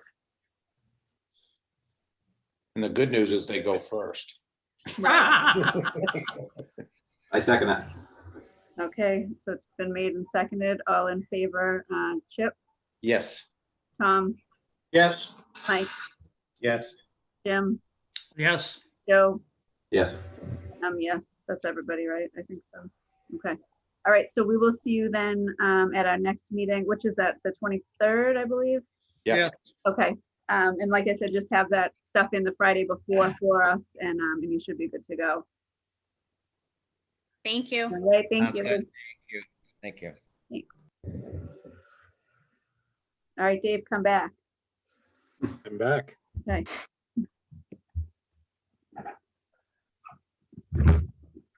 Okay, ready for the next hearing? That was continued, correct? Yes. Correct. Mhm. Thank you. Okay. Now we're on to new hearings, 21-74, Colleen Curdy, 10 Morel Circle. Hi, everybody. I'm Colleen Curdy, owner of 10 Morel Circle. We are here because we are going to be replacing our deck. And I'm just going to share my screen, if you can bear with me for just a second. Do we have your video as well, Ms. Curdy? Yep, Looking I'm for- on, Oh, there you are. Oh, there I'm you on are. video. Yeah, had to go to the next panel. Um, Yeah, welcome. Okay. Yeah, thank you for having us. I appreciate your patience. A lot of busy times on the ZBA. Okay, so hopefully you can see my screen. This Yeah. is the proposal. We are putting an addition on, and then we are also putting a deck on. And you can see here that the rear setback is about 15 feet. And we are replacing an existing deck. So the new deck is 13 by 17. The existing deck is 12 by 12.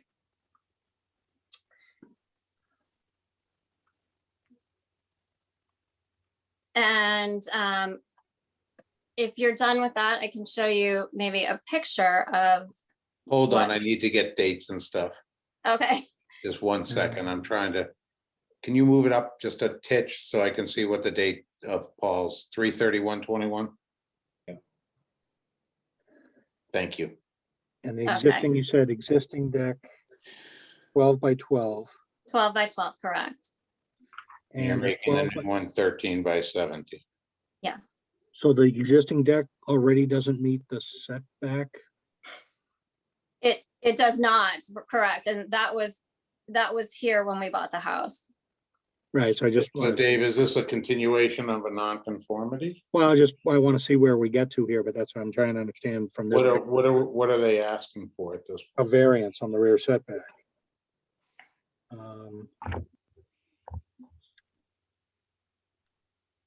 Yeah, just a variance. Well, I don't want to say just a variance. The application was for a variance.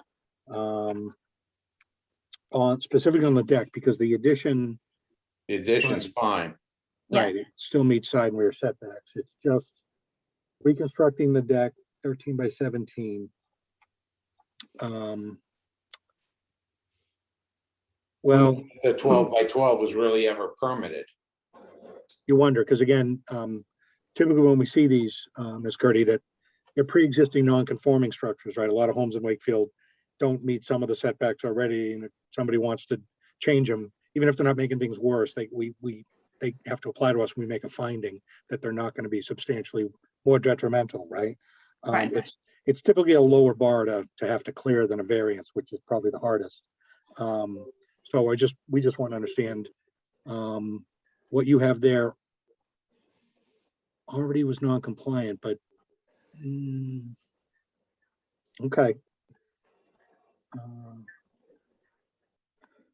But you don't know, did the engineer who gave you this already, did Paul Finocchio say anything to you about existing non-compliance on the house? He did not. Not necessarily that it's his role to do so, but if he did the plot plan and knows what the setbacks are, he knows them all too well. You know, just the current nature of the structure. I wonder if, as Chip said, the existing deck maybe didn't get permitted. Is the existing deck on the old plot plan? Yeah, I can show you the old plot plan. Oh, If you just give me a second. probably was, but Oh, well, this is what he did for us. So there's the existing deck, which he doesn't have measurements there, but yeah, and it shows 27 for the house, The deck wasn't included. but the deck wasn't included, and it should have been. It was, but if it is 12 by 12, which looks pretty square, that puts it at 15 feet. So it actually met. That's why it's a variance.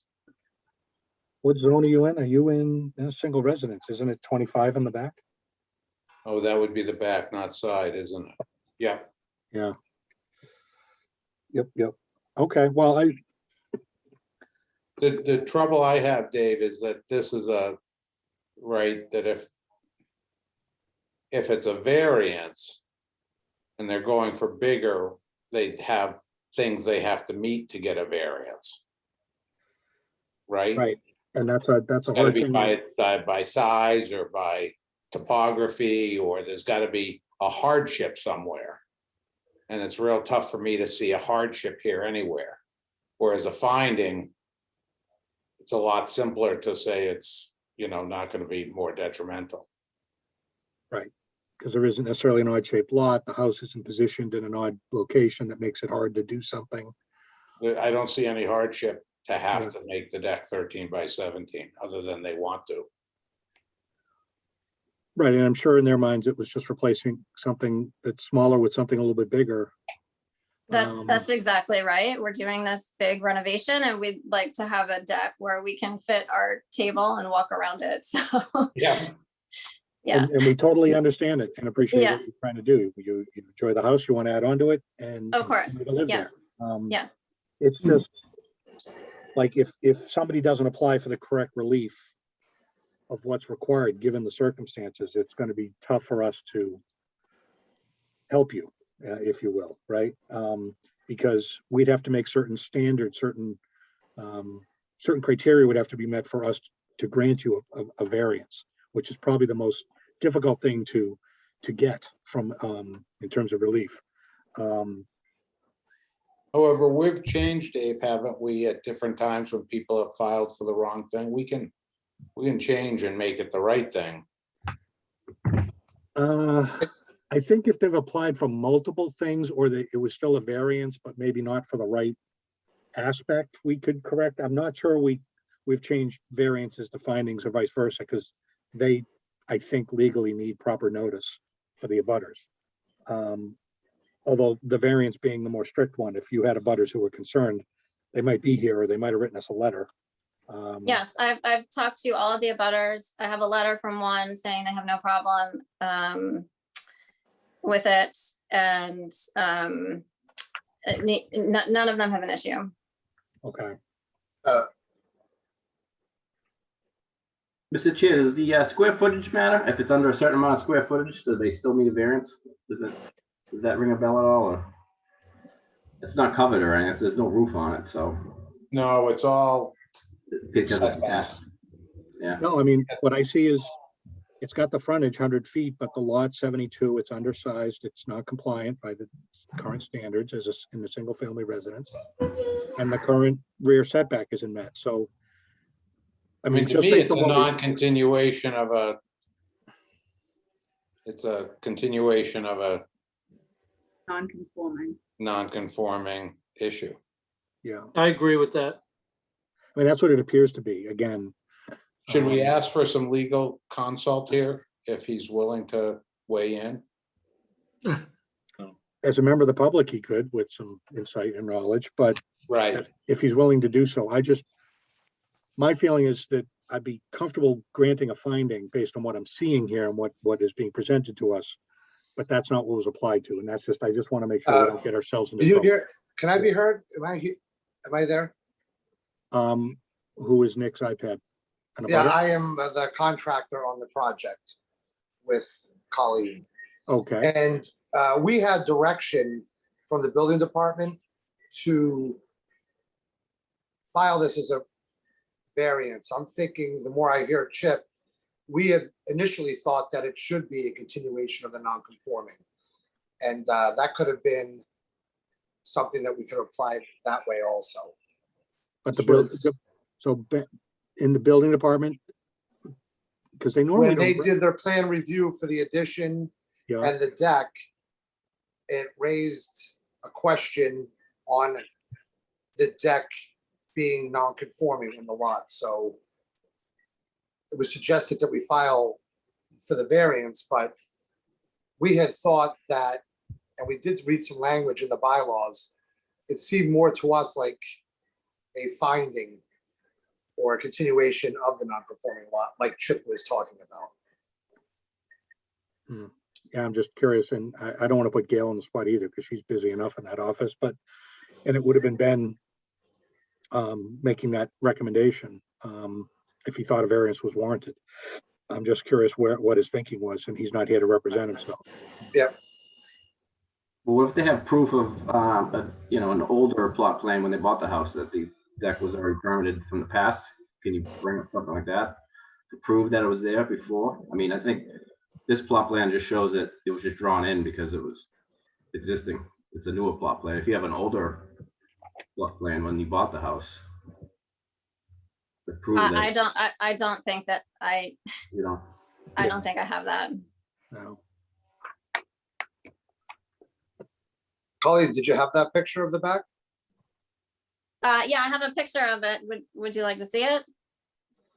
I don't know if the board would like to. I'll show it anyway.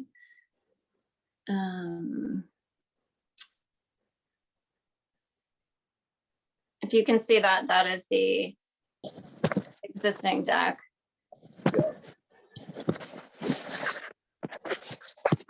Well, certainly it's been there for a while. Go to It the certainly board. has. It's falling Yeah. apart. Yeah.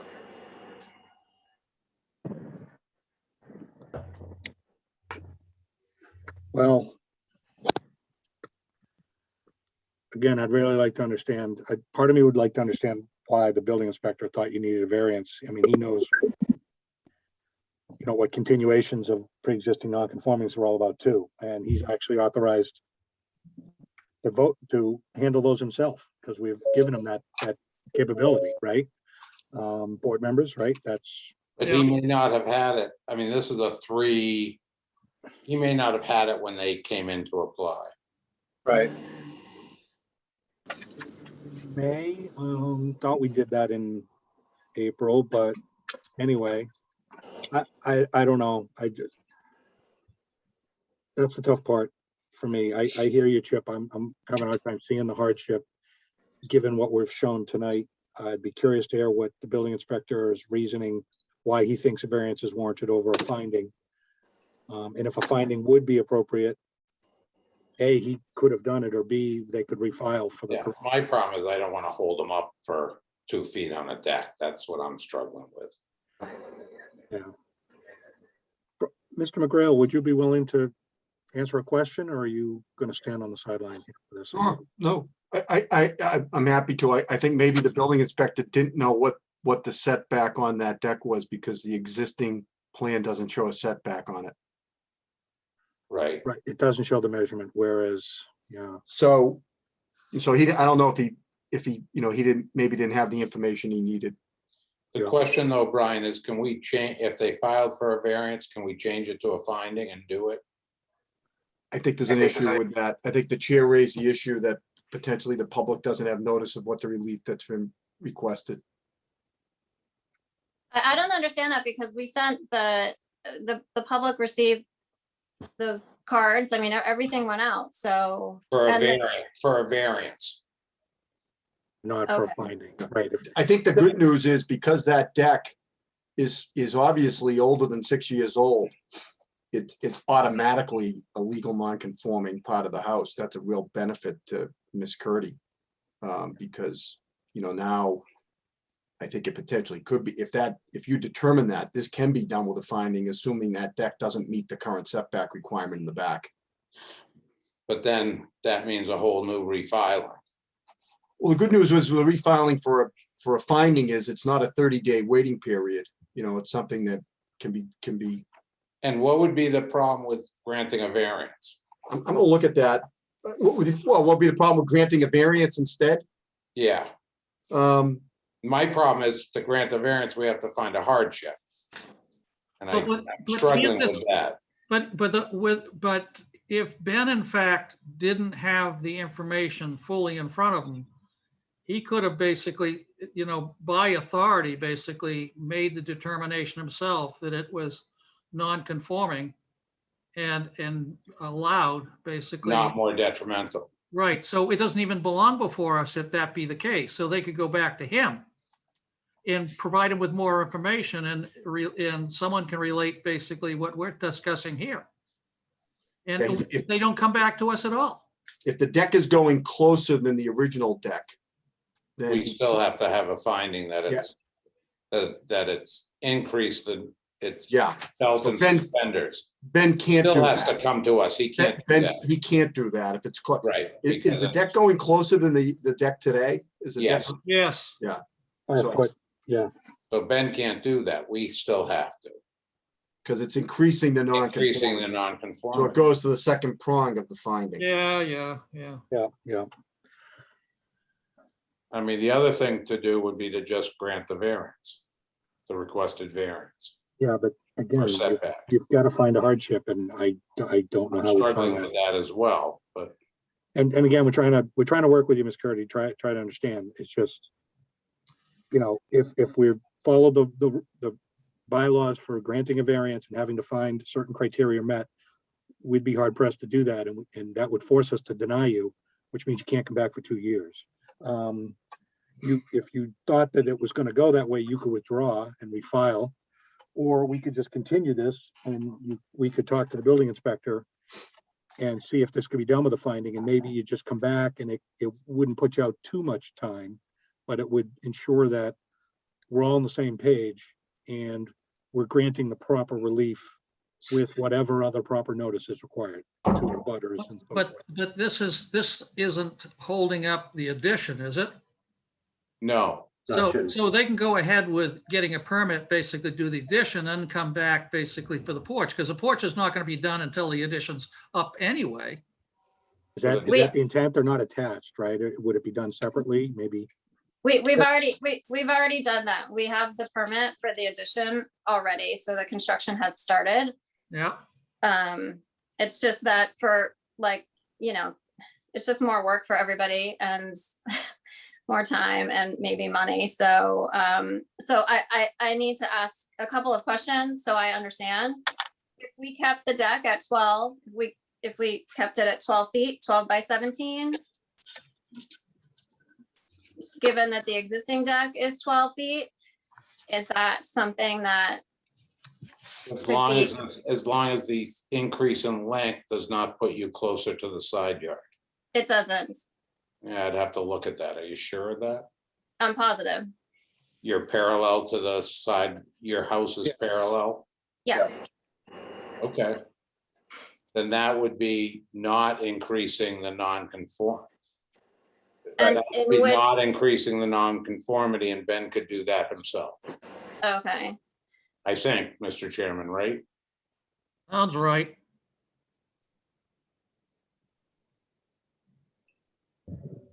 And it doesn't sound as though you are inclined to approve any variance because we have no hardship. Is that what I understand? That's correct.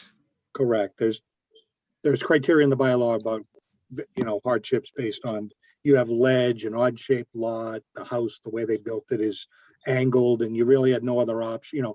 There are certain circumstances, but this looks like a pretty square lot and the house is in the middle and it's situated at a right angle. And what you're proposing all makes sense, given where you're laying things out on here. So that's the problem we'd have. It would be hard pressed to find that hardship on your behalf. But if you made it no deeper than the No existing 12 closer feet, than it currently is. then it wouldn't increase the existing nonconformity, and potentially the zoning inspector could grant you that finding on his own, and you wouldn't need the variance. I think that is a possibility. A distinct possibility. And if you needed to refile, you could, but I think he could handle on his own. Now, if that needed a variance and we came back to you and it was 12 by 17, there's no hardship, like, I guess I'm not sure. Never gonna need a variance, I'm not gonna need a variance. not in our opinion. Okay, You're going to be hard pressed we're going to be hard pressed to find a hardship in order to grant that variance. no, I'm just asking if we change the dimensions to 12 by 17, then it's not a variance at that point, so, okay. It shouldn't be, because you're not making what's there today worse in terms of the existing non-conforming nature of that deck being so many feet from the rear lot line. But she is going to need to have dimensions of that deck on the plot plan. So They're that on the Ben new one, they're can- just not in the existing one. Well, the existing one, so that Ben can see that it's, Oh, yes. so that Ben can see that it's no greater, Yeah, and it's in the record. right? Yeah, so yes, it is a little more money, Ms. Curdy, to have, plans updated, but to have the existing one that shows the existing deck with measurements, and this new one, if you show it 12 by 17 with your other aspects and those dimensions that are shown. If Mr. Finocchio can update those plans for you and you bring them to the building inspector, I can follow up with him and let him know what came from tonight's discussion. So he's somewhat prepared. And then you bring them to him and we see if he's comfortable making that determination on his own. If it is, then you just move forward. You don't need a variance. There's nothing that needs to be filed with the registry, and your existing building permit continues, right? When you get to the deck portion. So, Right. Unfortunately, we're trying to help you. We're not trying to make it hard for you. We're just trying to do the right thing so that, because again, any decision we file could be appealed by an abutter, by anybody. And it could stand up to scrutiny and be reversed or overturned. So we just got to make sure we're doing our due diligence with respect to the bylaw. And I think this is probably the best course forward for you, given the circumstances. So what we can do is we can continue the hearing in case you do need to come back, right? Yeah, we should do that, Colleen. Yeah, Continue the hearing. We should to the continue 20 the hearing, Colleen. Yeah, Okay, so that you're on our agenda, and if you do need to come back, you're still there. You don't have to withdraw it. You don't, just in case there's some reason to come back on this application. We've got it on the agenda, right? But if you then resolve this, as we said, could happen with the building inspector, then you can just submit a letter that says we request to withdraw without prejudice, and this application goes away. okay. And that's just easily done, right? Okay, so hope that makes sense. Again, if you have any follow-up questions, we can chat offline, just on process and things like that. But if you work on the updated plans, I'll reach out to Ben. Okay. All right, Thank you. all right. Before we do, continue it though, there might be other members of the public. Let's see. There is some correspondence. DPW reviewed the plan. No comments from DPW, the engineering department, fire department, no issues or objections with the plan. So sometimes we hear from Concom, but I assume it's not in their jurisdiction. So nothing from them. We'll open up the public testimony. If there's a member of the public who has a comment or question, please raise your hand in the Zoom meeting. We'll entertain that at this time.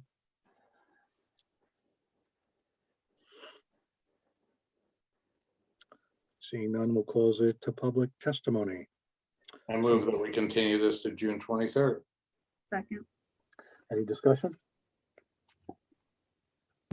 All in favor, Chip, Aye. Amy, Aye. Jim, Yes, Joe, Yes. Tom, Yes. Mike, Yes. and I vote yes. So again, appreciate your patience and waiting for this to come on our agenda here tonight, Ms. Curdy, and we'll talk to you soon.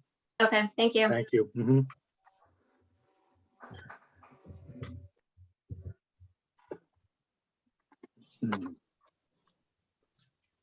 What's the score, Brian?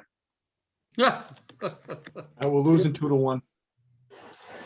You can see it in your reflection. They just scored. Next hearing, 21-75 SSG Water Valley Wakefield LLC at 205 to 209 Water Street. Deja vu all over again. Welcome back, Brian, on this one. Thank you, Mr. Chair. Just interestingly, for the board's information, I found a case that says, this is an interesting fact pattern that we were just talking about. Person applied, requested a variance where an administrative appeal was more appropriate. The board denied the variance request, but informed the applicant he was entitled to administrative relief. On the second try, the applicant again mischaracterized his application as a variance. The board nonetheless granted relief. The appeals court remanded, holding that the board's decision must be confined to the matter pending before the board. It cannot validly determine matters not applied for. So interesting. Yeah. Just for future knowledge. When in doubt, do the right thing. Thank you for that. So, okay, just so you know. Mhm. So, for the record, Attorney Brian McGrail here on behalf of SSG Water Valley Wakefield LLC. This is property at 205, 209 Water Street. It's an application for modification of an existing special permit and site plan approval previously granted by your board.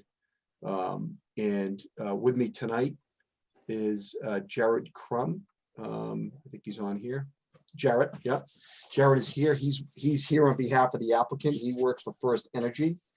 And what we're actually proposing here at this property, I think you guys are very well familiar with this site. It's the storage facility at 205, 209 Water Street. And what the current owner is proposing to do is to put solar panels on the roof of the building. We're asking to modify the special permit and site plan approval to do that. And it's going to be done in a form and fashion that you will not be able to see the solar panels on the roof. They will be behind the parapet. There was also our initial plan that we submitted. Let me share some plans that might be helpful. Jared, are you there too? Yeah, I'm here. Great, thank you. Okay, just bear with me.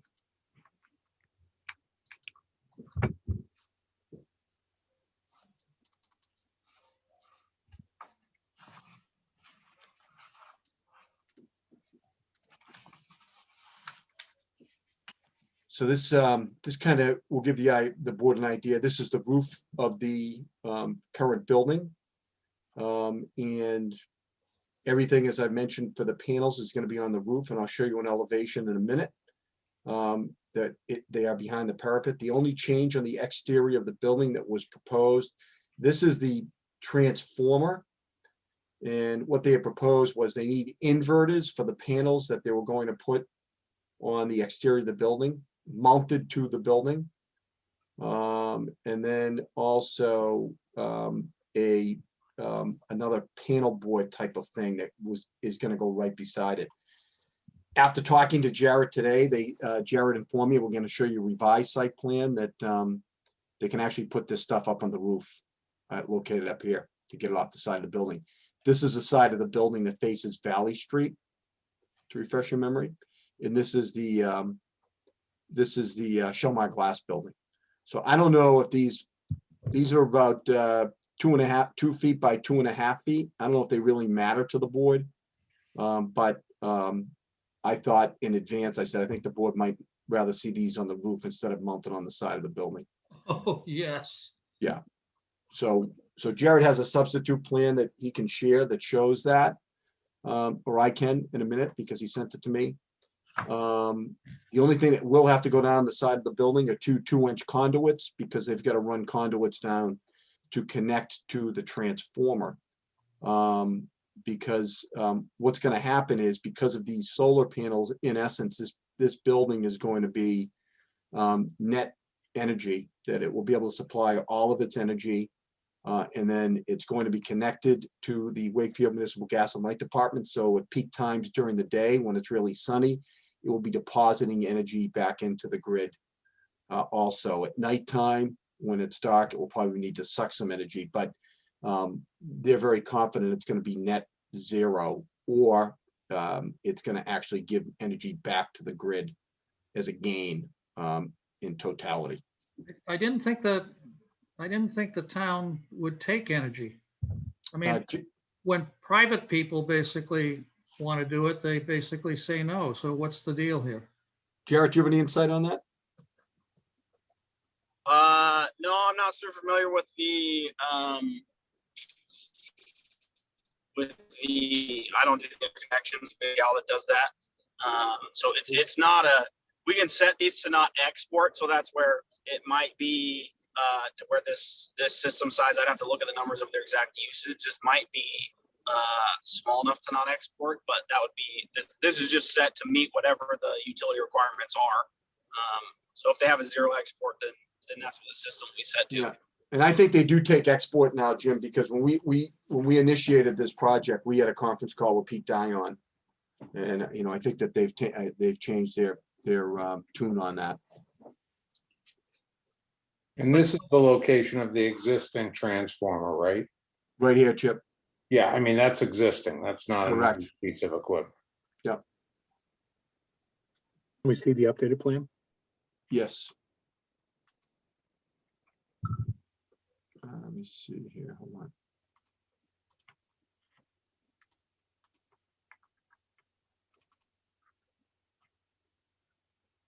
And then maybe the elevation, just, again, we have it in the package, but just for anyone in the public here. Yeah. So that's the updated plan where they're going right here, right, Jarrett? Yeah, those are the inverters on the roof. Yeah, the transformer is to the left of that. You'll see that's the existing utility transformer. So the only thing that actually will be on the wall equipment wise will be the AC disconnect, which is required by the utility. So they have to, for fire, they have to have a means of disconnect at ground level. So that will just be a knife blade disconnect on the wall, and then the conduits will come out of that up to the roof. And I think you also sent me a spec sheet, which I'd asked for.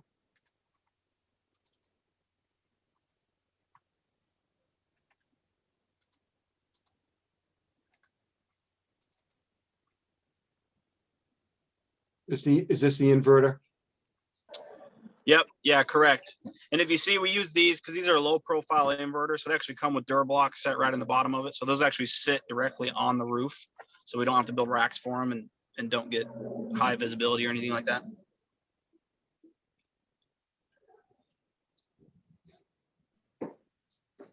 Are they mounted to the roof so they don't tip over? Or are they that heavy, or are they? Yeah, they're heavy. They're heavy enough and wide enough that they have a ballast rating. So depending on wind loads, if not, they have trays that we also can mount to them to extend their footprint and ballast. But no, they're heavy enough that usually never anything else. There's your dimensions. 185 pounds. Yeah, a couple feet cube, 185 pounds, pretty dense, pretty heavy. Okay. And then we had submitted also. Let me skip to this.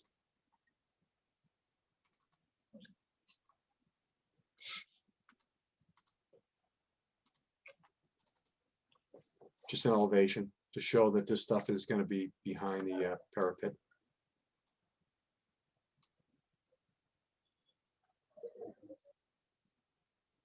And that dotted line is the roof line? Yeah, roof, okay. Can Top you parapet. zoom in on the far right? Over here, Jim? Looking at what the elevation of all right, so the elevation's about 5 feet for the parapet.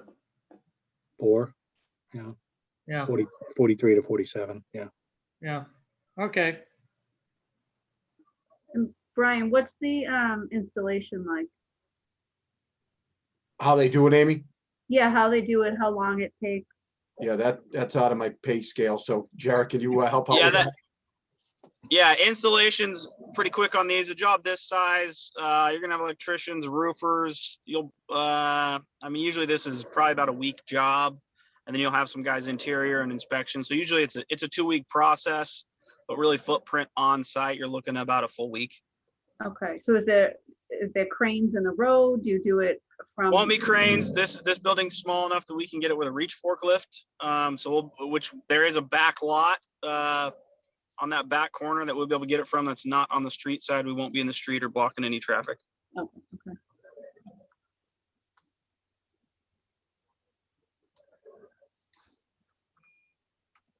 Okay.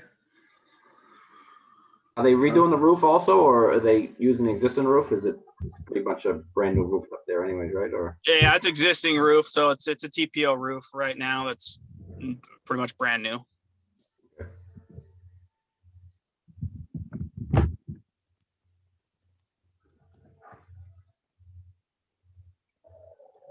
Okay, anything else, board members? Oh, I'm good. No, I think net zero is great, so I'm good. I know, I love net zero stuff. Okay, we did hear from DPW and the fire department, reviewed the plans, no concerns, no objections, no comments. Okay. And what you're requesting is a modification to the existing permit. It would be based on this updated plan, which we will need a copy of, right? Yep. Which has been now dated. What's the revision on this one? Yeah, I think, Jared, I think you gotta put a revision date on this plan, because I don't think you did that. Which isn't a big deal. Yeah, I'll have him do that. He just changed it to just to shoot it, so we had it before the meeting because he literally Yeah. completed it like. Yeah, so we should add a revision date over here, relocation of, make a note, relocation of inverters to roof, Okay, will do. dated today. Okay. And Brian, who are those presented by? First Light? First light chip, yeah. It's called Extra Space Storage, 209 Water Street, Wakefield. First Light. These are the electrical engineering specifications. You guys want me to go through this? Do we want you to? Break it down, Brian. Yeah. Every gate, okay. All right, at this time, we'll open up the public testimony. If anyone has a comment or question, please raise your hand in the Zoom meeting. We will entertain that at this time.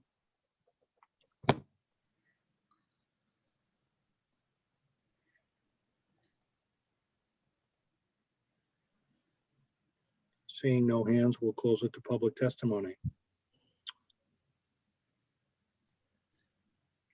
Unless there's any other comments or questions, board members? I move that we modify the existing permit and site plan to include, as we've been presented tonight from First Light, the ability to put on solar panels to the building based on them providing a new and updated, basically, plan with the correct date on it. That's my motion. Thank you. Any discussion on the motion? And all existing conditions from the existing. Everything carries through. Everything Just modifies continues. that Yeah. they can put solar panels on the roof. Nothing else changes. Okay. Go with regular voting members. So Chip, Yes. Amy, Yes. Jim, Yes. Joe, yes, and I vote yes. So that's unanimous. Okay, Thank you. you have your modification. Good luck. Thank And you. whether you can give some Thank back you. to the grid in the town, great, but I think work we it out can. with Pete. Yeah. Hopefully you can. Yeah. It's all good. Send it Thanks, my guys. way. With that, I said, send it my way, Extend, Call me, I'll hook extension you up. cord, right? long extension cord, Amy? Yeah. all right. Next application, 2176 and 77. Jean R. Brown at 7 Salisbury Road. Thank you, Mr. Chairman. I'm here on behalf of Jeannie Brown. Jean is here regarding her property at 7 Salisbury Road in Wakefield. And I believe, is Peter still here? Oh, there you are. Hi, Pete. I'm here. I was muted. Great. Sorry. So this is a fairly straightforward application. We're requesting an applying for an accessory apartment special permit under Article 4, Section 190-22A1F. And we're also asking for a variance because this property is somewhat unique. It's situated in the special single residence district on Salisbury Road, which has higher standards. It has a 20,000 square foot lot requirement, and it has greater lot width of 125 feet. And one of the odd requirements of our bylaw for accessory apartments under 190-22A is that it has to meet, it says the accessory apartments may be created within the single family dwellings which are located on lots meeting the minimum lot area and width requirements of the applicable zone. And this lot is about 14,000 and change, so it's well over what a single residence would be in a single residence district. And in the lot, I'm asking for relief to the extent needed on the width because that definition of lot width, as you know, is funky. So I just wanted to have that in case it came up. And this is a pretty, I think, straightforward plan. Let me bring this up for the board. Prepared by Peter. And I'm sorry, which subparagraph is the variance apply to? It applies, Dave, to, I'm sorry, I went through that quick.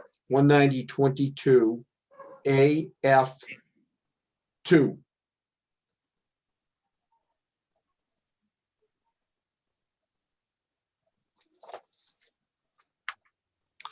You got it? Yeah, so so this is in that SSR zone, but doesn't meet the minimum lot area and width requirements? No, it's an old grandfather lot. It's about 14,000 and change. And the lot width might meet the lot width. I'm not willing to go there, to the extent necessary because of the odd way that lot width is defined in our bylaw. So this is the plan. As you'll note, it labels everything as existing because it is existing, and I want to be straightforward straight up front with the board on that this is basically has been here since Jeannie built the house. Jeannie was one of my first clients ever 30 years ago, and I represented her in the grandfathering of this lot and when she built this house. And she actually put a second kitchen down here for her kids as they were growing up and had friends over. You can see it in here. It's kind of a small kitchen, but it was never used as an apartment. She never rented it. And she's at the point now that her kids are grown, and her aunt Helen Doucette, who is 75, whose husband passed away, Jean wants her to move into this and live in it as an accessory apartment. So she came to me and said, I want to use this as an apartment now with a family member. Do I need to do anything? And I said, yeah, you do. You've got to apply for a special permit and now a variance because the board wants a record of these, that they exist and what's going on with them. So this is pretty straightforward. The lower level is 1526. The first floor is 1607. Total of 3133. The lower level, she's going to take 725 of that as the in-law. So it's 23% of the total area. As you know, it can't be greater than 25%. So we meet that requirement, but it has to be over 350 square feet is a requirement, and we are over that. I'm sorry, 300 square feet. We are over that. So it meets all of the dimensional requirements for the in-law for the accessory apartment. So Brian, I have a question. And I seem to remember something, but I could be 100% wrong and probably am. I thought even though you had to keep it all within the house and that you couldn't request any other variances in order to create the accessory apartment. No, you can't put any additions on, Chip. No, I knew that. Yeah. But you can get lot variances. Sure. Okay. Yep. I thought I remembered you couldn't, I thought nothing could change. No, you've granted those before. Okay. That has been granted before. And I think, there are unique circumstances here, the district that she's located in. The house is, perfectly set up the structure is unique too. It's perfectly set up for an in-law. There is a hardship. Her aunt, needs to move in because of her health and age and family circumstances. And I think Gene can tell you there are actually other accessory apartments in the neighborhood. And so, I think it meets the requirements. And then it also meets the requirements of the that's for the variance and for the special permit. Is there a plot? I don't see a plot plan on the package, just to show us the dimensional stuff outside. Yeah, I usually don't do those on the accessory because site plan approvals I think it's specifically excluded for accessory apartments. I know, except you applied for a variance, so I would have thought the variance would have had at least showing us, why it doesn't meet the requirements. But you're stating that it doesn't, but it would be good to just have a plot plan. Which you didn't have one done. I didn't have one done. Okay. I can share the deed with you if you'd like to see that. I mean, something that says what the dimensions are. Yep. I understand that. Yeah. Request. Yep. Hi, this is Jeannie. Am I being heard? Yeah. Hi, okay, I do have 105 feet of frontage on my front lot. There is a plot plan that should be on file with the town of Wakefield because we originally went for the variance when I built the home many years ago.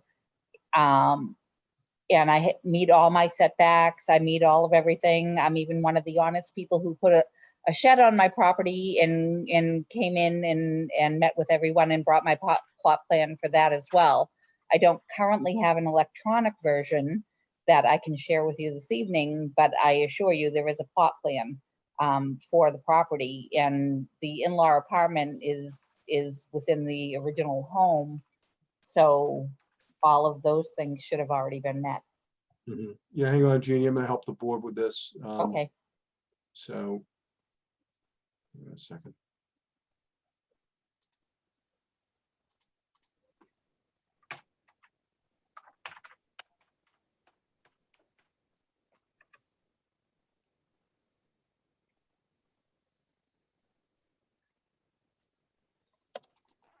Bear with me for a second. I'm just pulling it off the registry.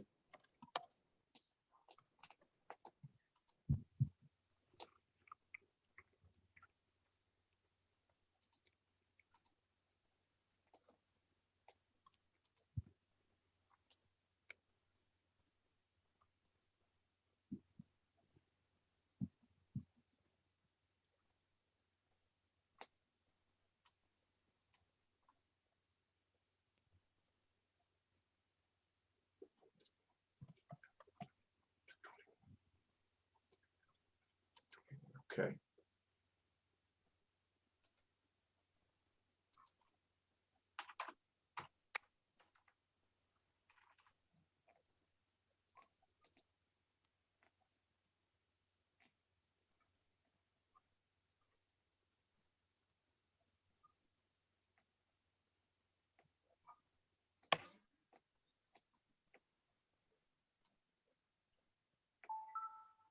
Okay. So can you see this? Yep. Yep. So this is the deed when Jeannie bought the property. It was from your mom, right, Jean? Jeannie, you're muted. Yes, I was muted. I'm sorry. Yes, it was family land and Yeah. my mom did transfer the ownership of the property to Yeah. me. So there's me. And this gives you the dimensions. As I said.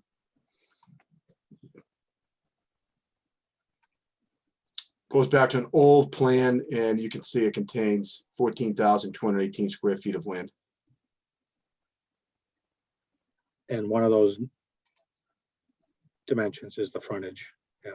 Yeah, I think actually, Jeannie, you have more than 105 feet. Yes, the 135, now that I'm looking at the Yeah. dimensions. Yeah. The You actually- 135 is my frontage. You actually abut 2 streets also. Yes, But it requires what? One, what did you say? One? In that district? One, The lot frontage requirement, Dave, is 100 feet, but the lot width requirement is 125. yeah. And because of this 92, I don't know how that plays out with her. I just have concerns on that. Yep. Okay. it's kind of like, it's a weird shaped lot.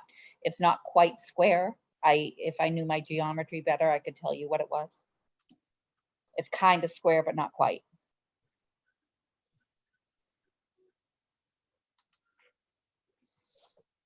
Okay.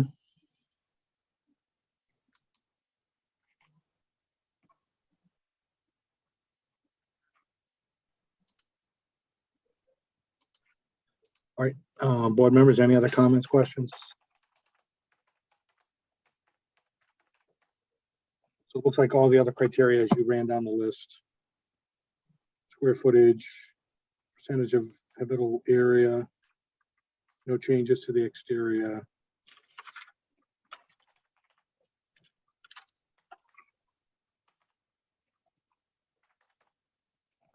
Yeah, I'm just running down the paragraphs. All the other criteria appear to be met as you stated. For the granting of the special permit.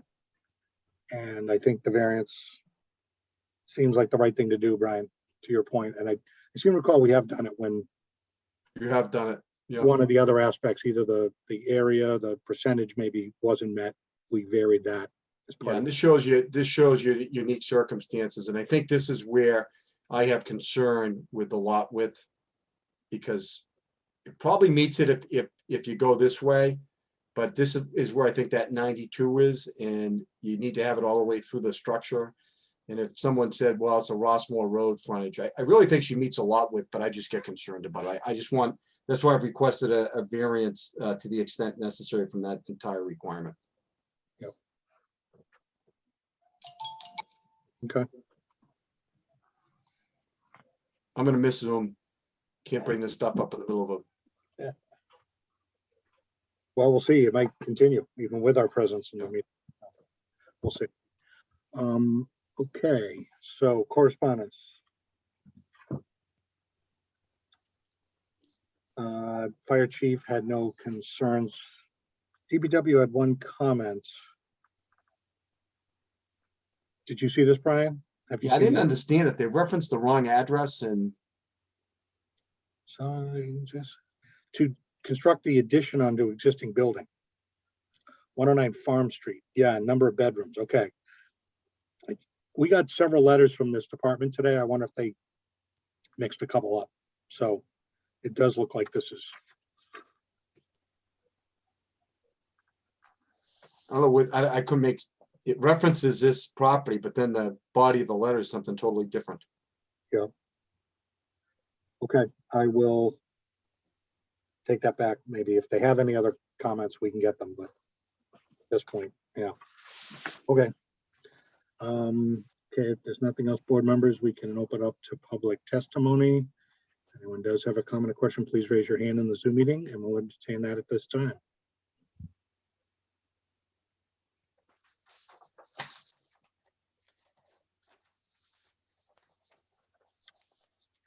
Seeing no hands being raised, we'll close it to public testimony.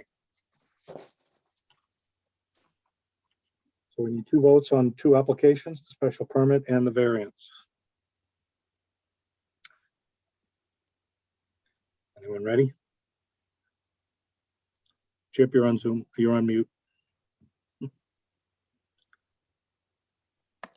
Not anymore. Well, I saw your lips moving. Yep. All right, so I'm gonna do the variance first so that we then can do the special permit.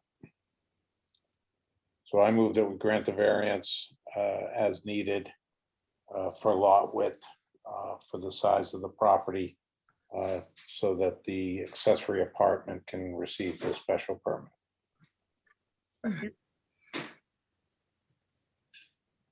Okay, motion seconded. Any discussion? All right, regular voting members, all in favor, Chip, Yes. Amy, Yes. Jim, Yes, Joe, Yes. I vote yes. That's unanimous. I now move that we grant the special permit to allow an accessory apartment and to allow a letter to be sent to the building department every year based on who's living there and that the circumstances don't change in lieu of surety. Okay. Did you second that, Amy? I did. Okay, sorry, it was a little quiet. Any discussion on that motion? Same voting members, all in favor, Chip, Yes. Yes. Jim, yes. Joe, Yes.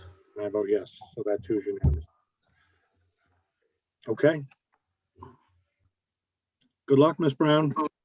Thank you so much, everyone. My aunt will be so happy. This is awesome. Thank you. Thanks, and thanks for your patience tonight. Thank you. Yep. Thank you. All right. Brian, is that it? It's now 4-1. Ugh. Not looking good. All right. Board members, any other matters? Brian, real quick, can we have any update on, I think, 291 Salem Street? The engineers met today, I think. Were you part of that meeting? No, Okay, no. just wanted to see. I know that happened because they've been going back and forth on the drainage. Yeah, okay. Did you hear anything, Amy, on the meeting? I just knew that they met and was just seeing if we thought we'd be able to get them back on for the next meeting. I know they're moving and just trying to make things a little easier. Appreciate that. Yeah, Yep. So, get it done before they move, so they're not coming back and forth. yeah, everybody's been great trying to get that resolved. So thank you. Okay. Do we think they'll be on for the next meeting or we I'm don't? know? hoping that's the goal. I mean, Okay. Bill Renault needs to be satisfied. Him and Eric have been super. They turned stuff right around. Okay, Our engineer has kind of missed the target a couple of times. So, and I think finally, they kind of spoon fed it to him. So I think that was kind of the purpose of the meeting today. So hopefully it's going to be resolved now. okay, thanks. Thank you.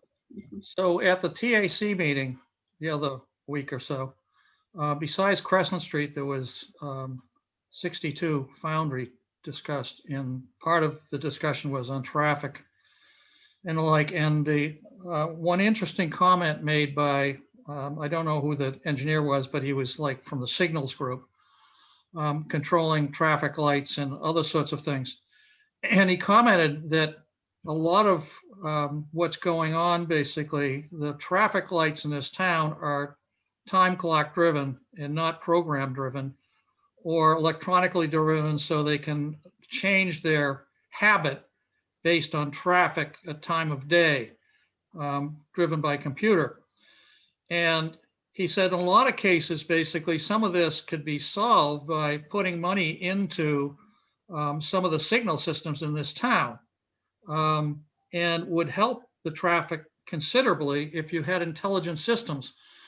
But of course, we ought to be basically forcing some of these projects, and I guess this is happening with, it's going to happen with 62, but we missed with the mill building, basically getting them to make a contribution along with 69. But we need to think about it going forward in other areas where in fact the signal systems may not be as effective as they could be, and provide the signals group in town basically with some funding in order to do that. Our last experience with this was down in Greenwood, where money was given to fix the interface between the railroad tracks and the Greenwood light. And the project basically funded some of that upgrade, but then was never used, which I found rather curious. After 2 years, they never used the damn thing and they gave the money back. So I think we really need to sort of concern ourselves with basically whatever we can do within the signal systems, within the projects that we're doing, and talk with this person more and bring them forward basically to sort of tell us what they think might be able to happen in these areas as well. And we make sure the project funds some of that or all of that change to make that system operate. Anybody that remembers Shaw's, we certainly did that. Although there was a lot of talk from the neighborhood basically about it wouldn't happen, and yet it does work pretty damn good within about 3 or 4 lights, as long as someone's not sitting on a button somewhere along the street. So just to let you know, he was very forthright basically to say that some of the stuff can be mitigated to some degree or other. And I think it's up to us to make sure it is, or at least some funds are set aside to make it better. Was this someone on the TAC or a VHB, like part of the consulting? No, this was in the town. Do you remember, Brian, who it was? I think it was Randy Hudson, Okay. who's in charge of the traffic signals in the whole town. Yeah. So to your point, Jim, I don't disagree with you that I don't think the ownership comes to us.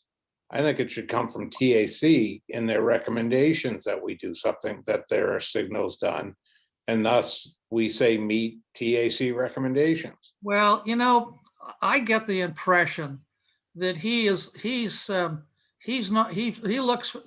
and sees stuff like this, and he knows that he could do something basically with funds, but he's not being funded, or he's not screaming enough in the background at TAC or somebody. Let him make the recommendation of what needs to happen. Well, I don't think it has to come from us. No, but we got the opportunity. Maybe we call him in and say, what could we do here? Because I'm not sure that he's got a voice here entirely. Okay, well, I mean, to Chip's point, if he's part of the TAC or he goes to the meetings or he's asked to contribute, it can be part of the TAC's letter to us. Hey, you got to consider this, this, and this, and we can work that into our conditions, right? But it's not us mandating, it's more or less their expertise mandating that something be done. Yeah. Well, then we've got to, with TAC, we've got to be a little hard-nosed with them and ask them basically about some of this stuff, and something to roll the ball at least. In real honesty, it should be our traffic consultant figuring this stuff out. That's, Not us. this is Not us. No, but this is the thing that surprised me when he said this stuff. It's almost like it's someone behind the scenes saying what he's been concerned about, but not being paid attention to. Right. But we're the ones that hear the projects that add traffic, add to the problem. So we have an opportunity to maybe work with them and have condition put in, or maybe they can make a contribution. But again, that has to come from someone who can provide the basis and rationale for that. And that's not us, right? To Chip's point. So, but we hear the project and that's our opportunity. Go ahead. Yeah. I was saying we have to kind of advocate for it, because I don't think TAC is just going to jump out and say, oh, let's go and do this, unless they're kind of being asked. VBA, the VHB. No, not the TAC, who is it, whoever VHB. VHB, that they should be they're our town consultant. They're the ones should be figuring this stuff out. Listen, I've had consultants. And if they're not, then we need to go to Conway and tell Conway to get them, who's paying them, to do it. We got to stop getting into the minutia. We got to stop it. You know what? I'm sorry, but I'm going in a different direction. Yeah. And, I've had consultants basically that can't see beyond their own pencil. And so, consultants are consultants, and depending on how busy they are or how much knowledge they have or how much initiative they have, basically, you get a good one, you get a bad one, and sometimes they're both days the same person. So, I'm going to advocate for it, and I'm going to push the buttons of people in the future, basically, because I heard this guy and it's like, you know, a scream in the wilderness somewhere. I'm sorry, but you know, that's how I feel. No, I think I agree with you, Jim, because we're the ones that are approving these projects. We have to make sure that we're doing everything we can. And if it means that we have to push them to the fire to get something done, then that's what we have to do. And I understand what you're saying, Chip, is, you know, we do get into the rails a lot of stuff, but I don't know, I just think with the traffic stuff especially, we need to be paying more attention to it. Yeah, I agree. The VHB should be at our meetings for these bigger projects, not just giving us a letter. Yeah. Yeah, it'd be nice to have the opportunity to actually talk to them and hear it as opposed to reading it. And that gives them an additional platform to make their point, make their case. And right, these are the things that should happen. And if this is part of it, then it's out there and they're part of the conversation and it's on the record. And maybe it then becomes part of the plan as a result. So, right. Okay, point taken. Anything else for tonight? I don't think there are any minutes. No, right? no minutes. Which is understandable. We'll do double time next time. Yeah. Or the time after. Yeah. Oh, we got a few weeks. Well, no, 2 weeks. Yeah. All right. Anything else? If not, I move that we adjourn Second. and watch a 4-1 game. oh, well. Any discussion on the motion? All in favor, Chip, Bye. Amy, Yes. Jim, Yes. Joe, Yes. Mike, Yes. Tom, Yes. and I say yes. The meeting is adjourned. Thank you, everyone, for your participation and your time tonight. This meeting is now adjourned. Have a good evening. Don't give up. Go Bees. Bye, guys. Bye. Yeah.